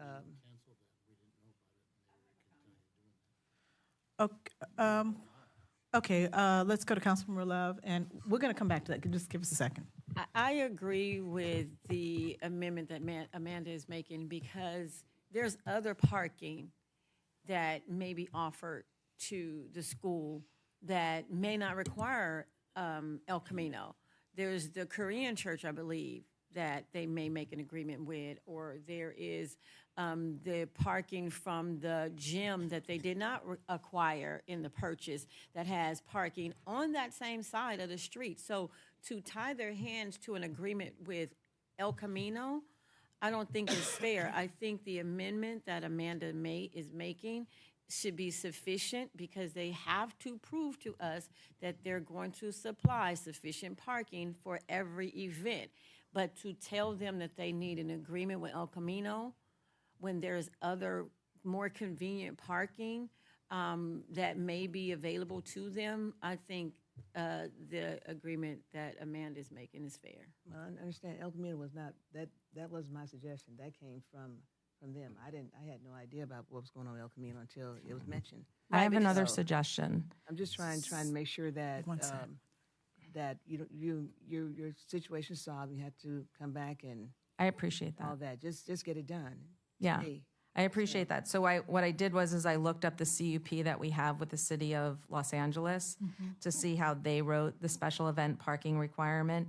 And they said for special events at the property that are expected to attract more than X number of vehicles, whatever that's set to, let's say it's the parking number 96 vehicles, in excess of that 96th vehicle shall be provided an off-site. So we will be required to provide any vehicle that exceeds the number that we have on site, a parking location alternative.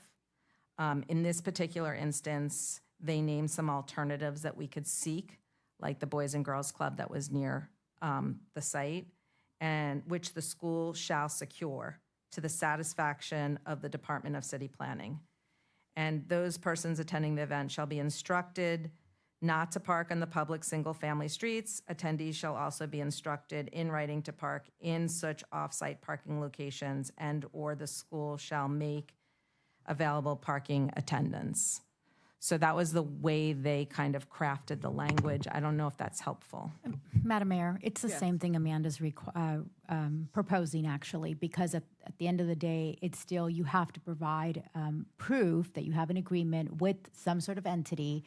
They've given you some suggestions. We're opening it up to whatever it may be, but you must show proof in order for the special event permit. That works. As from the city attorney's perspective, we are recommending the language that Amanda has proposed tonight to the council. Okay. And just one more. So that's Councilmember Francis, go ahead. special event. What about day-to-day operations? Are you going to be good on? I mean, because we have neighbors down the street, and some folks are just going to park any kind of way. Or what are you going to do to ensure that your parents who just want to run in the office right quick and don't want to get into the parking space and all of that?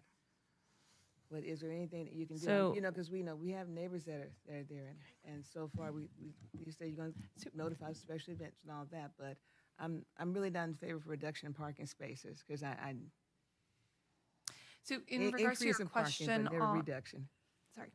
So in regards to your question about the day-to-day operations, and so in relation to potentially parents who would park along the streets, I did want to note that along Manhattan Beach Boulevard in front of the east of the property is permit parking only. So there wouldn't be, so that they would be subject to obtaining a parking violation by the city. And so again, even more of a incentive for the parents to park on site. Okay, thank you. Our parents, they're really likely to park on the street, but that doesn't mean that we're not offering parking spaces for them inside.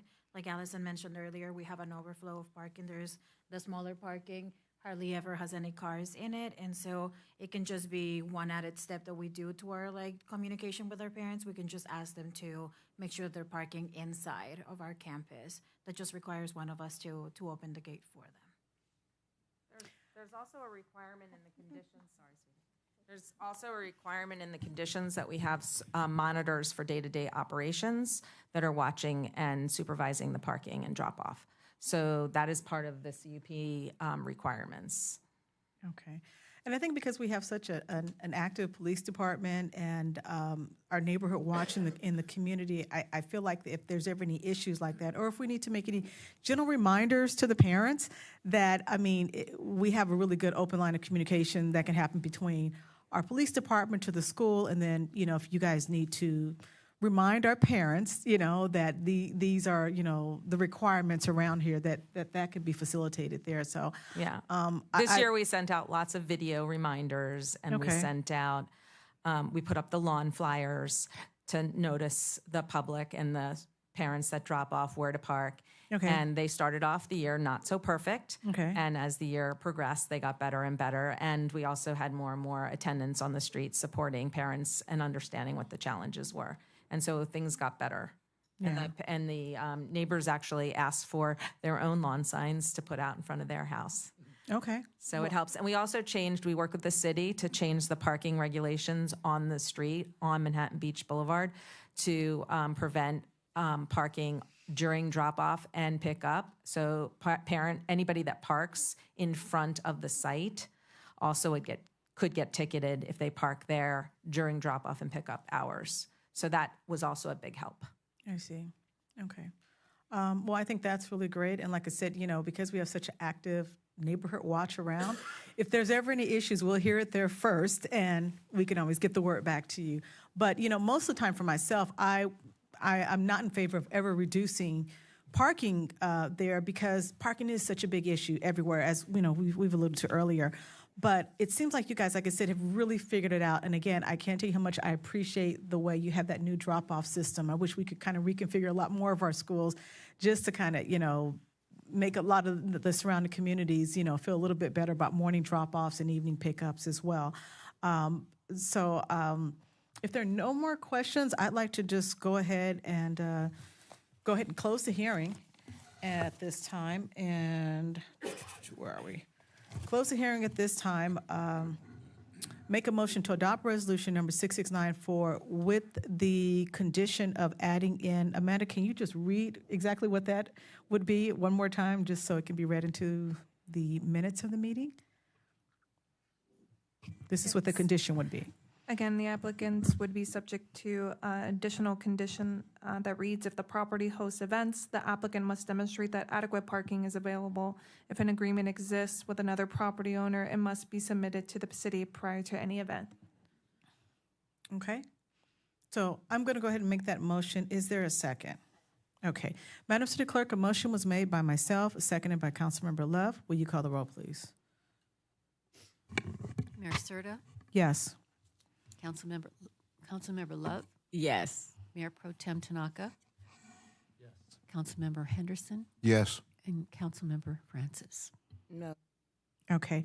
So at this time, we took a vote to introduce, is this an introduction here? It's a resolution, Madam Oh, I'm Mayor. sorry, resolution. So I'm sorry. So this won't be an introduction. So this approves as is resolution number 6694. So congratulations, guys, and good luck with the remodel there, and look forward to your next graduation. Okay, with that, let's see. We're going to move on to item number 13C. Mr. City Manager. You're welcome. Mayor Serta, members of the City Council, agenda item 13C is a public hearing, ordinance number 1877, amending Gardena Municipal Code, Chapter 18.66 and Section 18.36.020, relating to allowing non-storefront retail medical cannabis delivery services businesses in the M1 and M2 zoning districts. The environmental consideration adopting this ordinance is exempt under the common sense exemption of SECO guidelines, Section 15061B3, where it can be seen that the project will not have any possibility of creating significant effects to the environment. On October 8, 2024, ordinance number 1875 was introduced to the City Council proposing updates to the municipal code to allow non-storefront retail medicinal cannabis delivery services in line with Senate Bill 1186. Before the second reading, staff reassessed the impact on non-storefront retailers, especially regarding the distance requirement for mobile home parks located in or near the industrial zones. This led to the creation of ordinance number 1877, which included the same amendments, but with a revised distance requirement for properties with mobile home park uses. There is no financial impact. What is required tonight is to open a public hearing, receive testimony from the public, and allow 3 minutes for each speaker, and close the public hearing. Also introduce ordinance number 1877. Okay. We don't have a presentation on this, correct? I don't have it in my notes that we do. Okay, that being said, let's open the public hearing at this time. Madam City Clerk, do we have anybody who wants to speak on this item? No, we don't, Madam Mayor. Okay, does any member of the council have any questions or comments? Let's start with Councilmember Henderson. Thank you, Madam Mayor. Mr. City Manager, in regards to, excuse me, do we have the ability to perform audits of the businesses or the business that would be providing this service? Because they'd be non-retail, but they still would be conducting some delivery, or they're just delivering. Are you As far as an audit audits of on their fine? In regards to, so they would be required to obtain a license from the police department. And they would also be required to obtain a state license that do have their own procedures for review and to issue the state license, but they would also be subject to obtaining a license here with the city. So our revenue just comes from the business license? Okay, thank you. Okay. So I have a question as it relates to this here. Because the state is kind of pushing this on us here, we more or less have to approve this.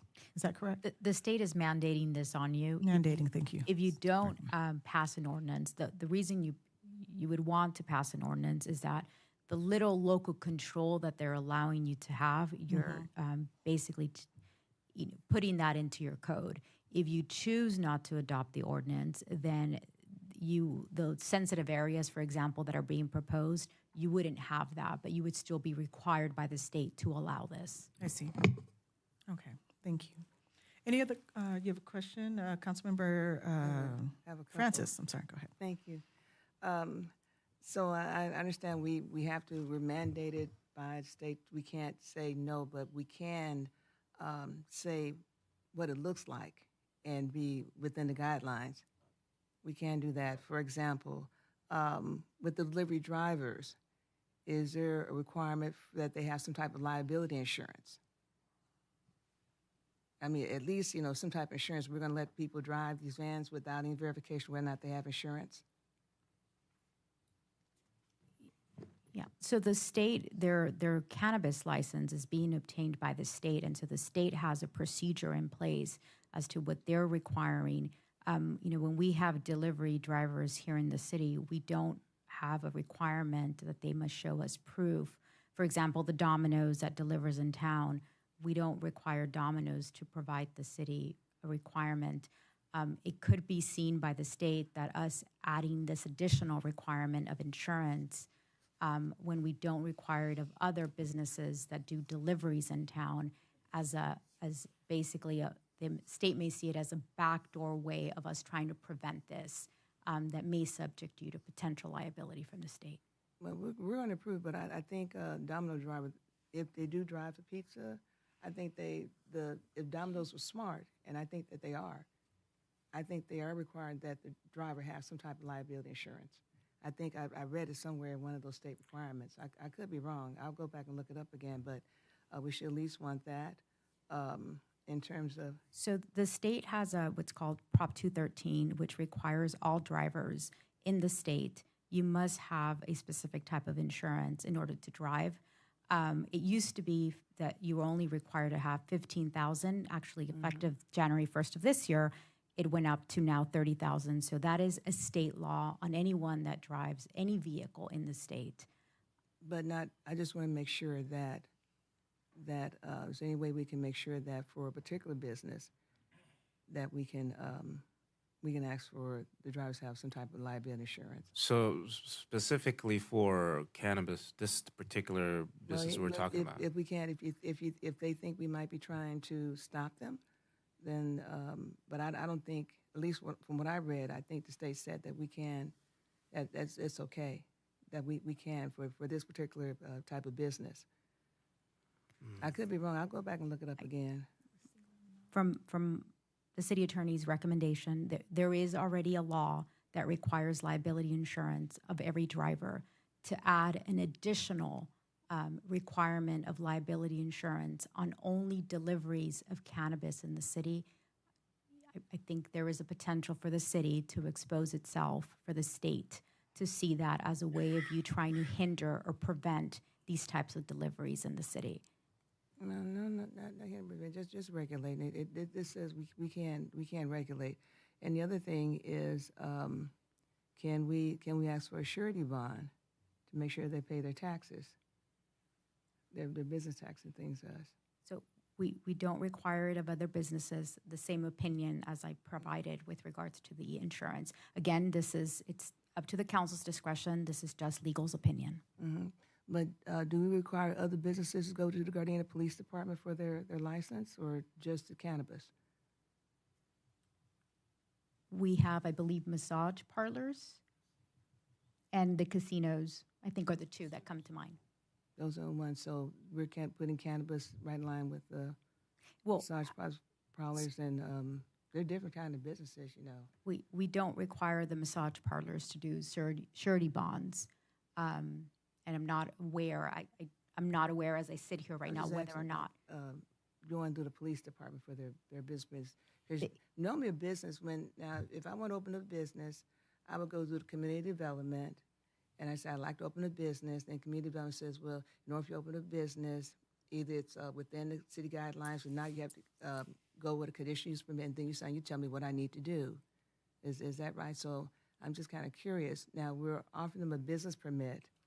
Is that right? And so since we're offering a business permit, and other businesses don't really have to go to the police department, now certainly, then why do we? I mean, now personally, I prefer a police department doing policing. I don't really want to get them involved in permits and licenses and all that. I just want them to do policing. So I mean, if we come down to enforcement issue with the cannabis business, yeah, for sure.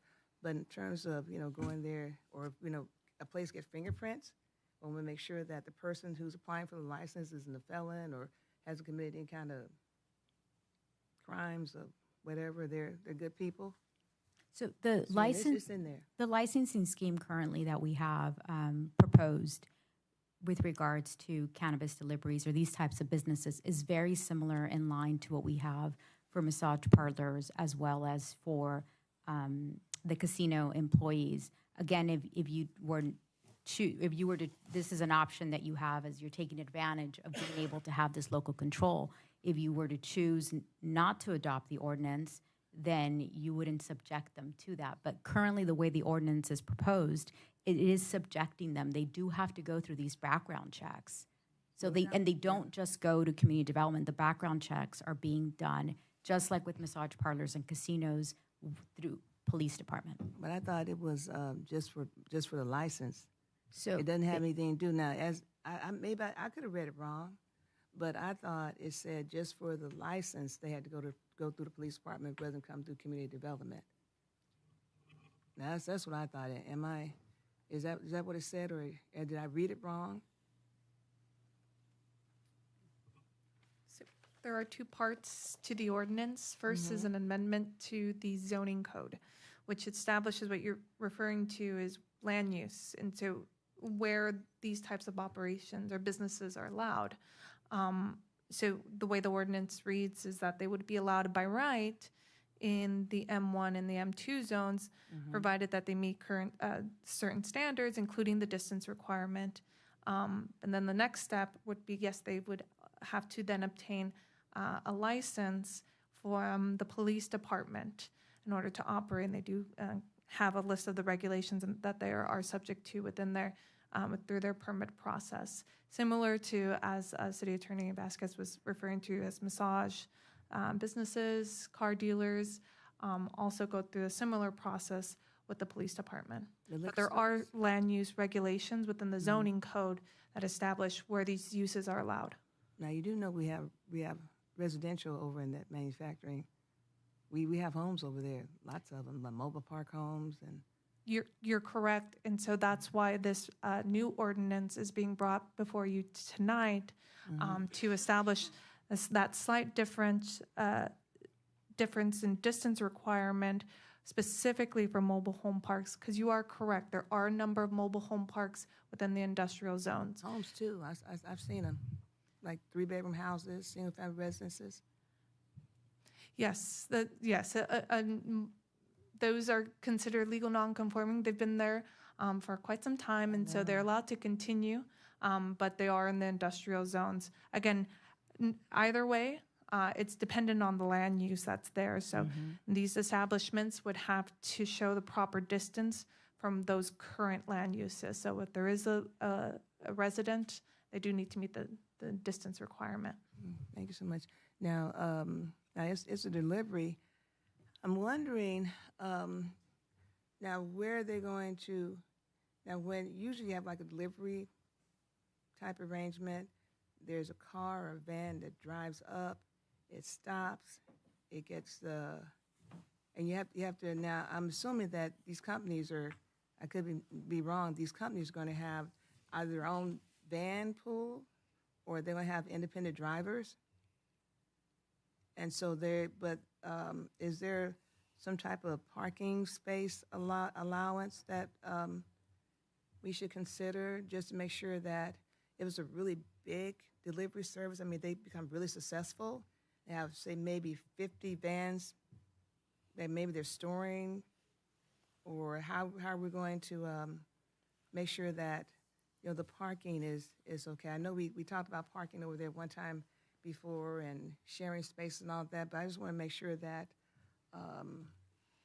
that Cannabis Delivery Store number 1, I'm really successful, and I got these 50 vans, and I need some place because they got to park and pick up their stuff and go. And then at the end of my shift, I don't want to take this van home. I want to park it somewhere. So is there a parking requirement for the? Yes. So basically, what it is what you're describing is warehousing, and so that's similar to what is allowed in the industrial. Hence why they're allowed within, being proposed to be allowed within that zone. And so, yes, there is a parking standard for those types of uses. It's one space for every 1,000 square feet of the building, and one for every 300 square feet of office space. I believe one for employees as well. So there's still a set parking standard for these establishments. So it's one for every 1,000 feet, so we won't get over. If they can demonstrate that that property has the proper number of parking spaces to meet city standards, then it would be allowed there. And one more thing, you know, a lot of delivery services, like the Domino's Pizza people, they have the Domino's Pizza sign on top of their cars, and the auto delivery places, they have vans that are painted with the name of the business on it. Are these delivery businesses allowed to paint maybe a marijuana leaf on their van so people know, or they have to be plain? Is that in there somewhere? Because I wouldn't want a car running around that had marijuana leaves painted all over it, because it's a delivery service. I mean, it sounds kind of silly, but I could imagine that. I mean, if I owned a cannabis business, I want everybody to recognize my vans. So I want to paint, you know. Councilwoman Francis, in the ordinance under 5.80-100 Section H, it says signage shall be limited to only the name of the business and shall be in compliance with Chapter 18.58 of the city's sign code, and shall contain no advertising of other companies, brands, goods, or services. So they can't own the business, but what about the delivery cars? They couldn't paint a leaf on the delivery So cars? the same thing as to the business, it could only have, to the delivery sign, it could only have the name of the business. All right. Yes, City Manager? Okay. These just, you know, as I was reading through it, and they are required. Now, what about insurance for the business to make sure that there's liability insurance, something? Are they going to be required to have anything like that to make sure they kind of, you know, I don't know, liquor stores, would liquor stores have to have some type of insurance, or? I mean, and the liquor stores apply to the police department too? I mean, there's a state cannabis office where they apply to, but liquor stores, they don't have to go to the police department. I mean, since we're talking about That would be unique to ask for insurance for one business. We don't verify insurance for businesses. We verify that if they don't own the property, that they have ownership authorization to operate. But, you know, we don't ask every business to provide proof of insurance. So that would be unique if we did that for them. I was just, thank you so much. I was just wondering, since you don't require licenses for, to go to the police department for other businesses, except for massage parlors and all that, I really rather my police department. Yeah, just to answer your question, so about liquor stores, is we do have input on the ABC license that comes through annually. And so, although we do not facilitate the business license, we do have input to other aspects in order for them to obtain that business license. Okay, so we would come to you to make sure that the person is not a felon, anything like that, and you have to do police records and fingerprinting and all that. And Correct. So they would get their business license from CDD, but then we would have input on the licensing of the owner, licensing of the delivery people. We would have a piece of it. so, but then they're not actually going to you for the license. They're just coming through as a part of the licensing process. Essentially. Okay. Essentially. Mm. Yeah, I just wanted to make sure because when I read it, I thought, how's that? Yeah. Okay. Okay. I'm sorry. Councilmember Henderson had a question? Thank you, Madam Mayor. In regards to the possibility, is there an open possibility for us to add some traffic cams near this property, just to expand our existing citywide camera system? Not to necessarily look at the business, but just to give us some more viewership around the public spaces. Anybody can answer. If it's in the public spaces, I mean, this is our prerogative. I mean, we can just look do into that. it. I mean, if it's within, our scope. Yeah. Roadways So for and instance, whatnot. like we do have our citywide thing, but let's just say this is another potential set of eyes, so we can just get another vantage point.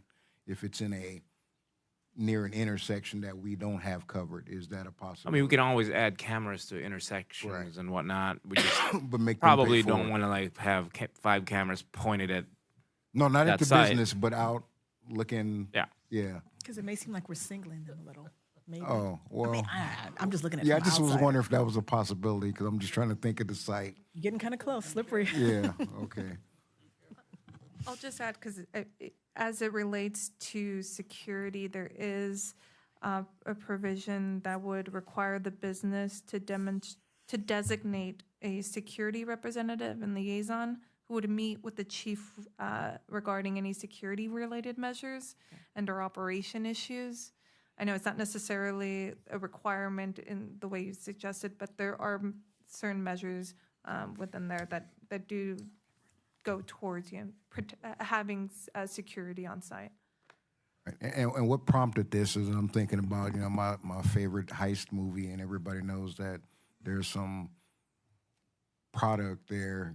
Could we have cameras just on the street or something, just pointing into public spaces? No? I mean, it's a possibility, right? We could look into that. It's possible. It doesn't have to point at one direction. It could be, rotating and, it's possible. Thank you. Okay, you have another question, Councilmember Francis? Yes, I have my little notes all over everywhere, but in terms of having on-site security, not a person, not a camera, because I recall, if I could be mistaken, but I remember that Happy Church, that was part of using marijuana as part of their communion, and we asked them to have a security guard on hand just to protect them or something That like was that. never approved. It was never approved? That was never approved. So since it was never, the Happy Church wasn't approved? No, and we were in litigation, and the city was successful in that litigation. Okay, so can we ask security, because we're doing a little bit different thing here for the cannabis, because they do get robbed quite often.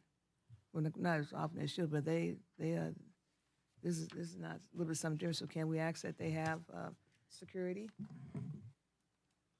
on site? I thought they said they did. Didn't they say they had security?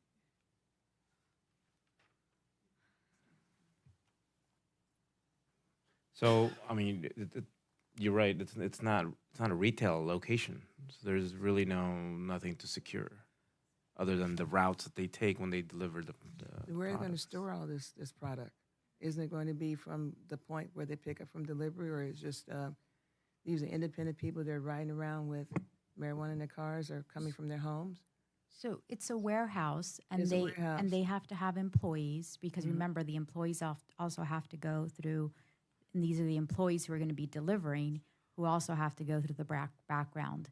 And so the employees would come to the warehouse, pick up their deliveries, and then leave and go to the whatever locations they're going to deliver. So you're never having customers It's not a retail establishment. You're never having customers come to the warehouse. Well, I'm not I'm not talking about customers, but just to make sure that there's some security for them, or help them help themselves, help protect themselves. Can we build that into?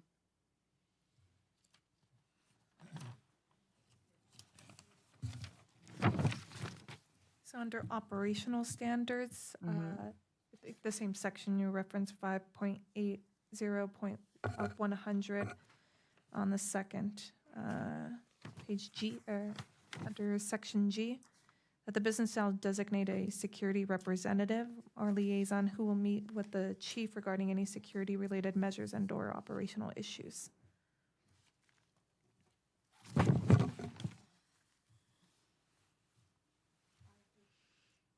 $580,100G, you said? Correct.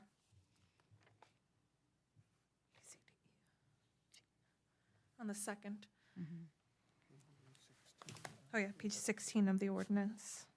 So the way it's currently phrased, it leaves it up to the discretion of the chief for them to meet with the chief regarding any security-related measures. I mean, you want us to just include,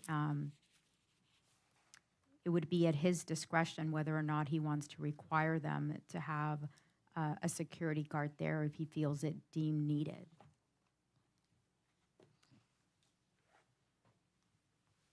So some of the decision-making that goes in that is how much product they're going to have 24 hours a day. When does it come in? When does it leave?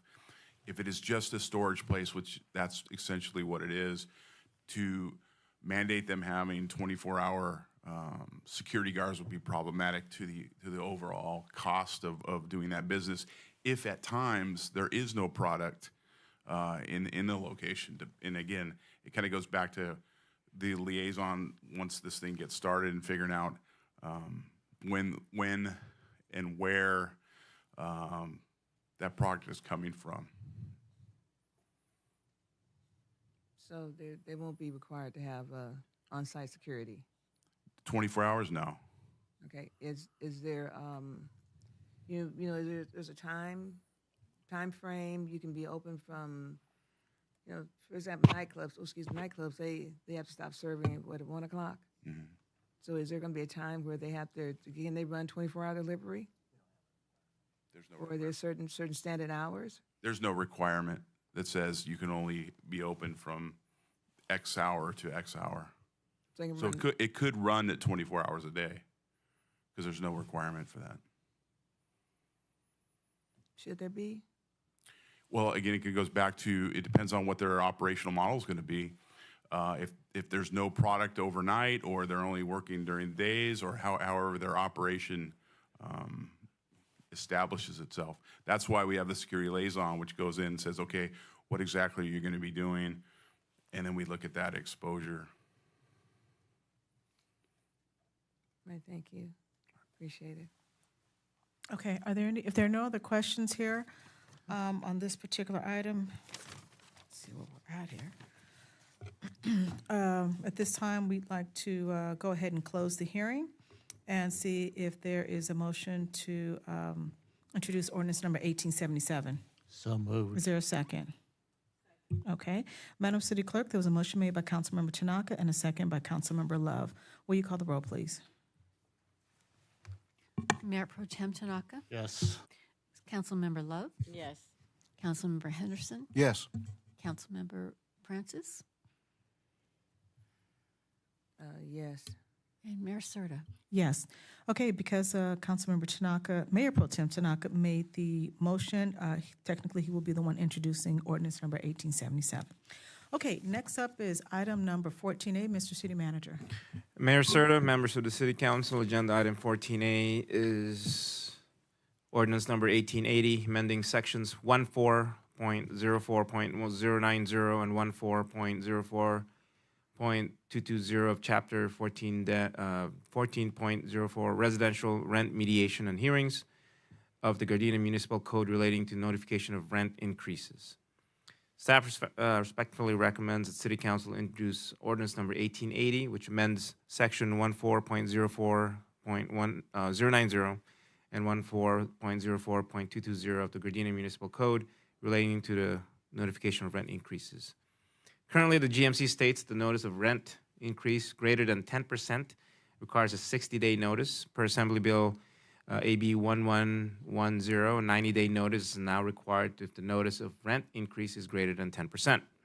These changes are necessary to keep Gardena's rent mediation ordinance consistent with AB 1110 and Civil Code 827, which states if the proposed rent increase for that tenant is greater than 10% of the rental amount charged to that tenant at any time during the 12 months before the effective date of the increase, either in and of itself or when combined with any other rent increases for the 12 months before the effective date of the increase, the notice shall be delivered at least 90 days before the effective date of the increase and subject to Section 1013 of the Code of Civil Procedures if served by mail. Therefore, staff would like to amend Sections 14.04.090 and 14.04.220 of the GMC relating to notification of rent increases. There is no financial impact. What is required is to introduce ordinance number 1880. Okay, thank you. Madam City Clerk, do we have anybody from the public wishing to speak on this item? No, Madam Mayor. Okay, does any member of the council have any questions or comments? Okay, if not, can I get a motion to introduce ordinance number 1880? Move it. Is there a second? Okay, Madam City Clerk, a motion was made by Councilmember Henderson. I'm sorry, who made the second? Okay, and seconded by Councilmember Love. Will you call the roll, please? Councilmember Henderson. Yes. Councilmember Love. Yes. Mayor Pro Tem Tanaka. Yes. Councilmember Francis. Yes. And Mayor Serta. Yes. Okay, moving on to council directives. Does any member of the council have any directives at this time? Okay, I have a directive. In lieu of the upcoming visit from our sister city, Ichikawa, Japan, I'd like to propose a directive where we would name potentially like our scoreboard at Freeman Park, something to the effect of Ichikawa, Friendly City, or any name that's potentially suggested by this council. That's my directive. The purpose of the directive is in recognition of the visit from our sister city coming in July for the friendly softball game between their students and our students. This will be a great way of just ceremonially dedicating our scoreboard to our sister city bond here. The reason this directive is warranted, I believe we should go through the formal process and agendize this so that we can all have some discussion on this item and the ways that this directive would directly benefit the city. This would just further our relationship with our sister city. And I'm hoping I can get a second on this. I'll second if you bring it back for discussion. Okay. You'll second it so that we can put it on the agenda. Okay. Motion was the suggestion was made by me and seconded by Councilmember Tanaka, and I've written this out for you as well. Okay, are there any other directives tonight? If not, can we move on to our city manager remarks regarding previous directives and council items? Mayor Serta, members of the City Council, I don't have any updates on previous directives. Okay, thank you. So we're going to move on to council remarks. First up is Councilmember Henderson. Thank you, Madam Mayor. Since our last meeting, I did attend my SCAG meeting. We had a joint policy meeting in regards to what we're going to do in our region in response to the wildfires and other issues, and we're looking to schedule a legislative trip to Washington, D.C., since a lot of the SCAG work is centered around transportation. So we want to make sure that our 6 county groups are still going to have access to the funding to support our initiatives. I had my ICA board meeting or e-board meeting to discuss our upcoming conference that's happening from February 21st through the 23rd. So I will miss our MLK parade. I really like that parade, so I'm sad I'm going to be missing that. But I will be hosting the conference in Santa Barbara. I want to thank those that wished me well over my sickness this past week, and I couldn't get around to the businesses and community members because of my illness, so I just had to make phone calls, so that was good, just kind of get some updates from everybody. Madam Mayor, so ends my report. Okay, thank you. Next up is Mayor Pro Tem Tanaka. Thank you, Madam Mayor. It's very late, but I'm going to go through just a few of mine. I did the Gardena Police Department Ladies Hiring Expo. It was a really packed event, so I'm glad that they had that because there was a lot of ladies that were there looking into law enforcement, dispatching, district attorney's office. There were a lot of ladies there interested, and our people put on a great course that day. Attended the COG Transportation Committee meeting. I think our Public Works people will be very happy because I think we had a yes vote on your request for monies. Attended the COG Steering Committee meeting. We discussed some future things that are coming up, and did coffee with a cop today at McDonald's. And I'm probably going to bring up about 3 deaths that occurred in the last couple of weeks, maybe next meeting. Okay. That is my Okay, thank you. Next up is Councilmember Love. I have no events to report that I attended. As stated before, I do not attend the city events. But I do want to reiterate my disagreement regarding the city council correction to the minutes decision made by the mayor and my colleagues not to correct the minutes. And I really believe that this is a politically motivated maneuver to set up for an upcoming election. It's important that the printed records reflect accurately what happens in the city council meetings. And the minutes that was read from the January 28th meeting had no relevance to city business at all. And it's just unacceptable for the council to allow the misuse of public forum for personal disputes that have no city governance. The integrity of the public records should not be compromised for political gamemanship. So I really hope that my colleagues can get back to doing what the community is asking us to do versus swaying to the left or right, serving any and everybody other than what they're asking us for. I've sat here on this council many meetings, and I've heard our constituents ask us to do things that we had the power and authority to do, and kind of disappointed to see the way some of my colleagues vote. That ends my report. Okay, next up is myself. Okay, since the last meeting here, I only attended a couple of things here. First was the launch of the new boat ride that we have in the community here. And it was a really fun, it was a launch, ribbon cutting, all the above. We had a really great time out there. My colleagues, thank you guys for attending. Thank all the residents who came out there. And if you were out there or you watched any of the social media we did, there are free rides. The first 10 rides are free up until February the 28th. Again, it was a lot of fun just talking about the process of how we got there.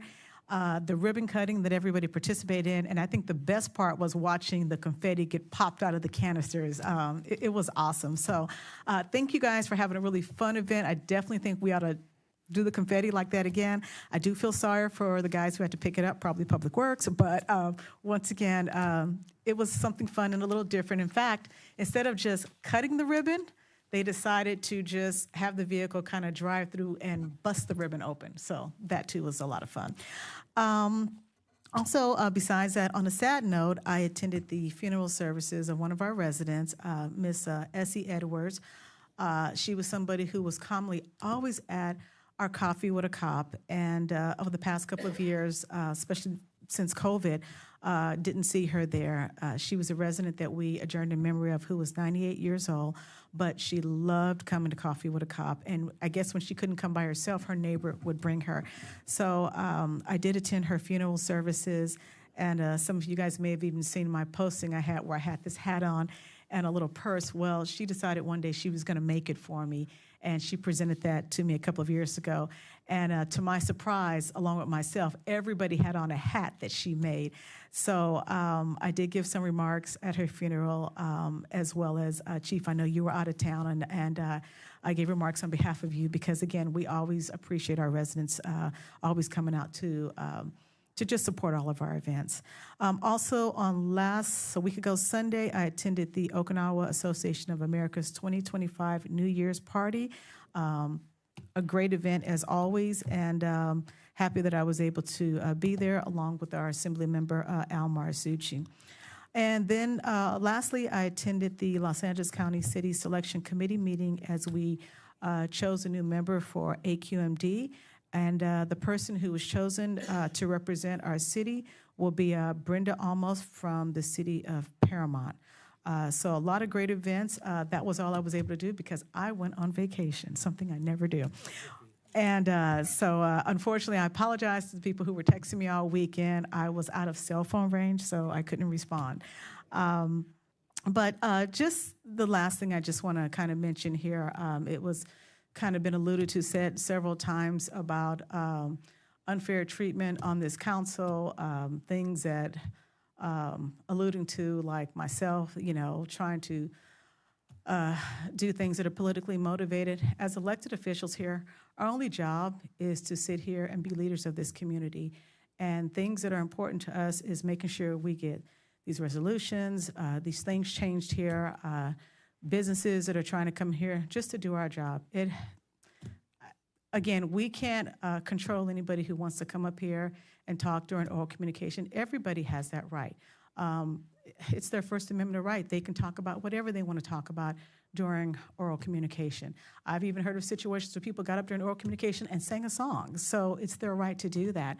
And I don't think in all my years of attending council meetings for over 25 years and my 15 years of being on the council, have I ever seen a situation where a city council member, because of whatever activities have happened outside council meetings, somebody had to come up and talk about some behavior that was exhibited to the point that it had to spill over into our council meeting.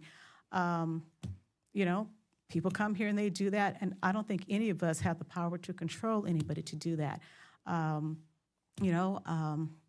It just is what it is. So to sit here and say that any of us here are pushing this or, trying to make things hard for somebody is crazy. It doesn't make any sense at all. I've seen my name all over social media, lies about me, supposedly all these things that I'm trying to orchestrate. I really think it needs to stop. I think at the end of the day, the facts speak for what they are in the previous situations as it related to the investigation that was done here. Situations happened with the council member that warned our employees to report it because they felt they couldn't do their job professionally, and an investigation had to happen, had nothing to do with any of us. In fact, we didn't hear about it until it was presented to us. And we have the right, if we want to either vote to let it be read out or not. That was our right to do. And still at the same time, this cost our city $20,000 just for the investigation.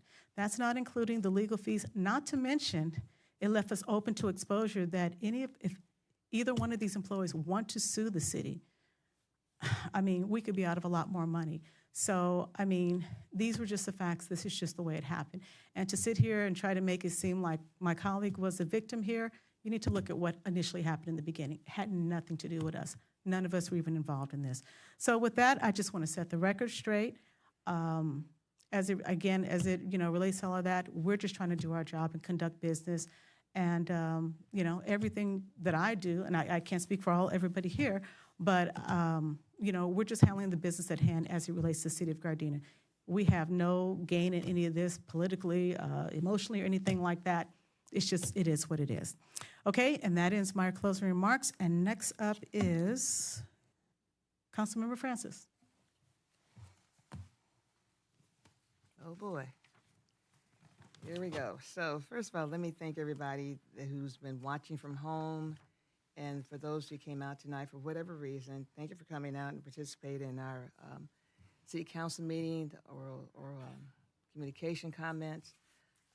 It's important. It's nice to look out and see people sitting out there for a change. And we love your staff, but We see you all the time. But anyway, so thank you for all to come out. You may or may not agree with some decisions that we've made, but if you want to talk about it, come and see me. I'd be more than happy to sit down and talk with you.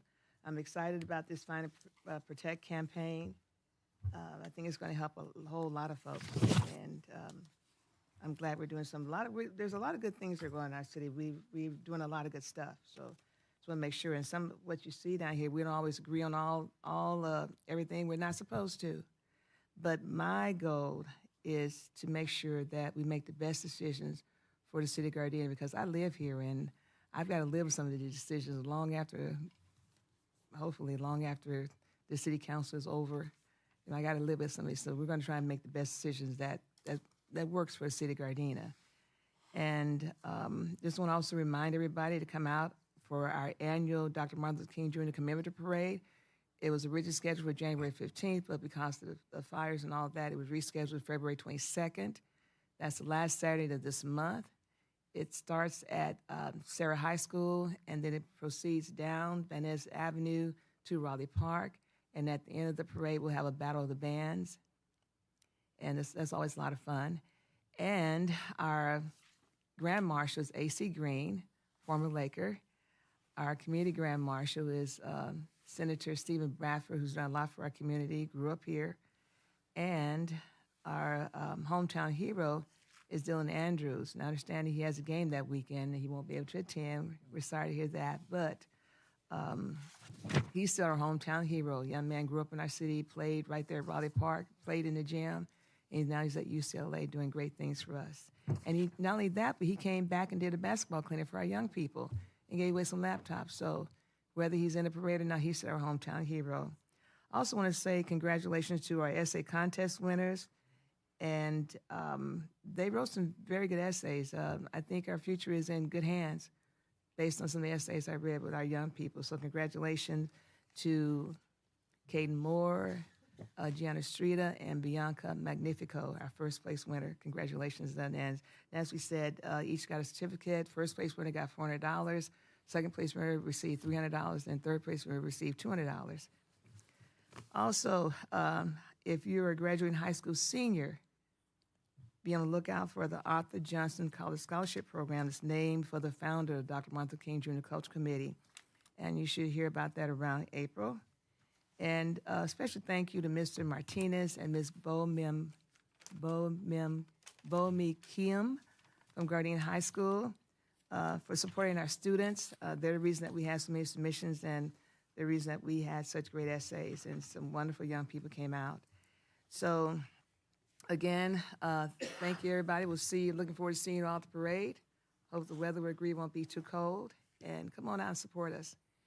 And I know there's a lot of crazy things going on. You're hearing a lot of stuff on the news and all this about this, that, and the other. But stay faithful. Better days are coming. It's been promised. Thank you. Okay, thank you. And we just have a couple of announcements here. Let's see. The first one is in regards to the Railroad Crossing Improvement Project. Our Public Works Department would like to make the public aware of closures during the Western Avenue Railroad Crossing Improvement Project. This project will take place from 10 p.m. on Friday, February the 28th, through Monday, March 3rd at 5 a.m. Union Pacific Railroad will make improvements to the railroad crossing on Western Avenue just south of 166, making it necessary to have a complete closure of Western Avenue. The City of Gardena's Public Works will take this opportunity to improve the asphalt pavement on both sides of the railroad crossing. Motorists are advised to take alternate routes, and a detour plan will be implemented during this closure. Your homes and businesses will remain accessible during the closure with minimal delay. We understand that this will be a short inconvenience for some, but we ask for your patience as we work to maintain and improve our city's infrastructure. The city will post information on our website and social media with maps, details, and contact info, so please look out for those. Once again, the closure will start at 10 p.m. Friday, February the 28th, 2025 through 5 a.m. Monday, March 3rd, 2025. And again, this flyer will look like this, and it will be posted several more times. Also, just like to let everybody know, we have our co-ed youth soccer and futsal coming up. Registration period already began on Sunday, February 9th through March 8th, and this is for soccer grade division, first and second. Let's see, there is league information, volunteer coaching opportunities.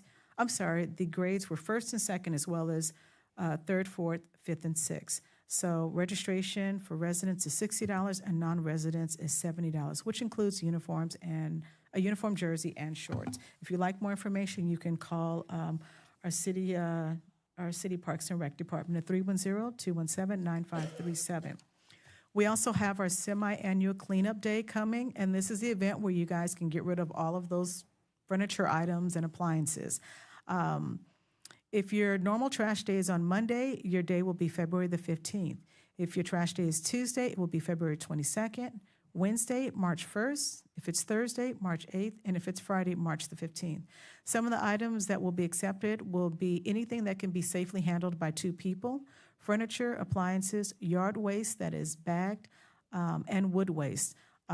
E-waste, which consists of televisions and computers, will be accepted.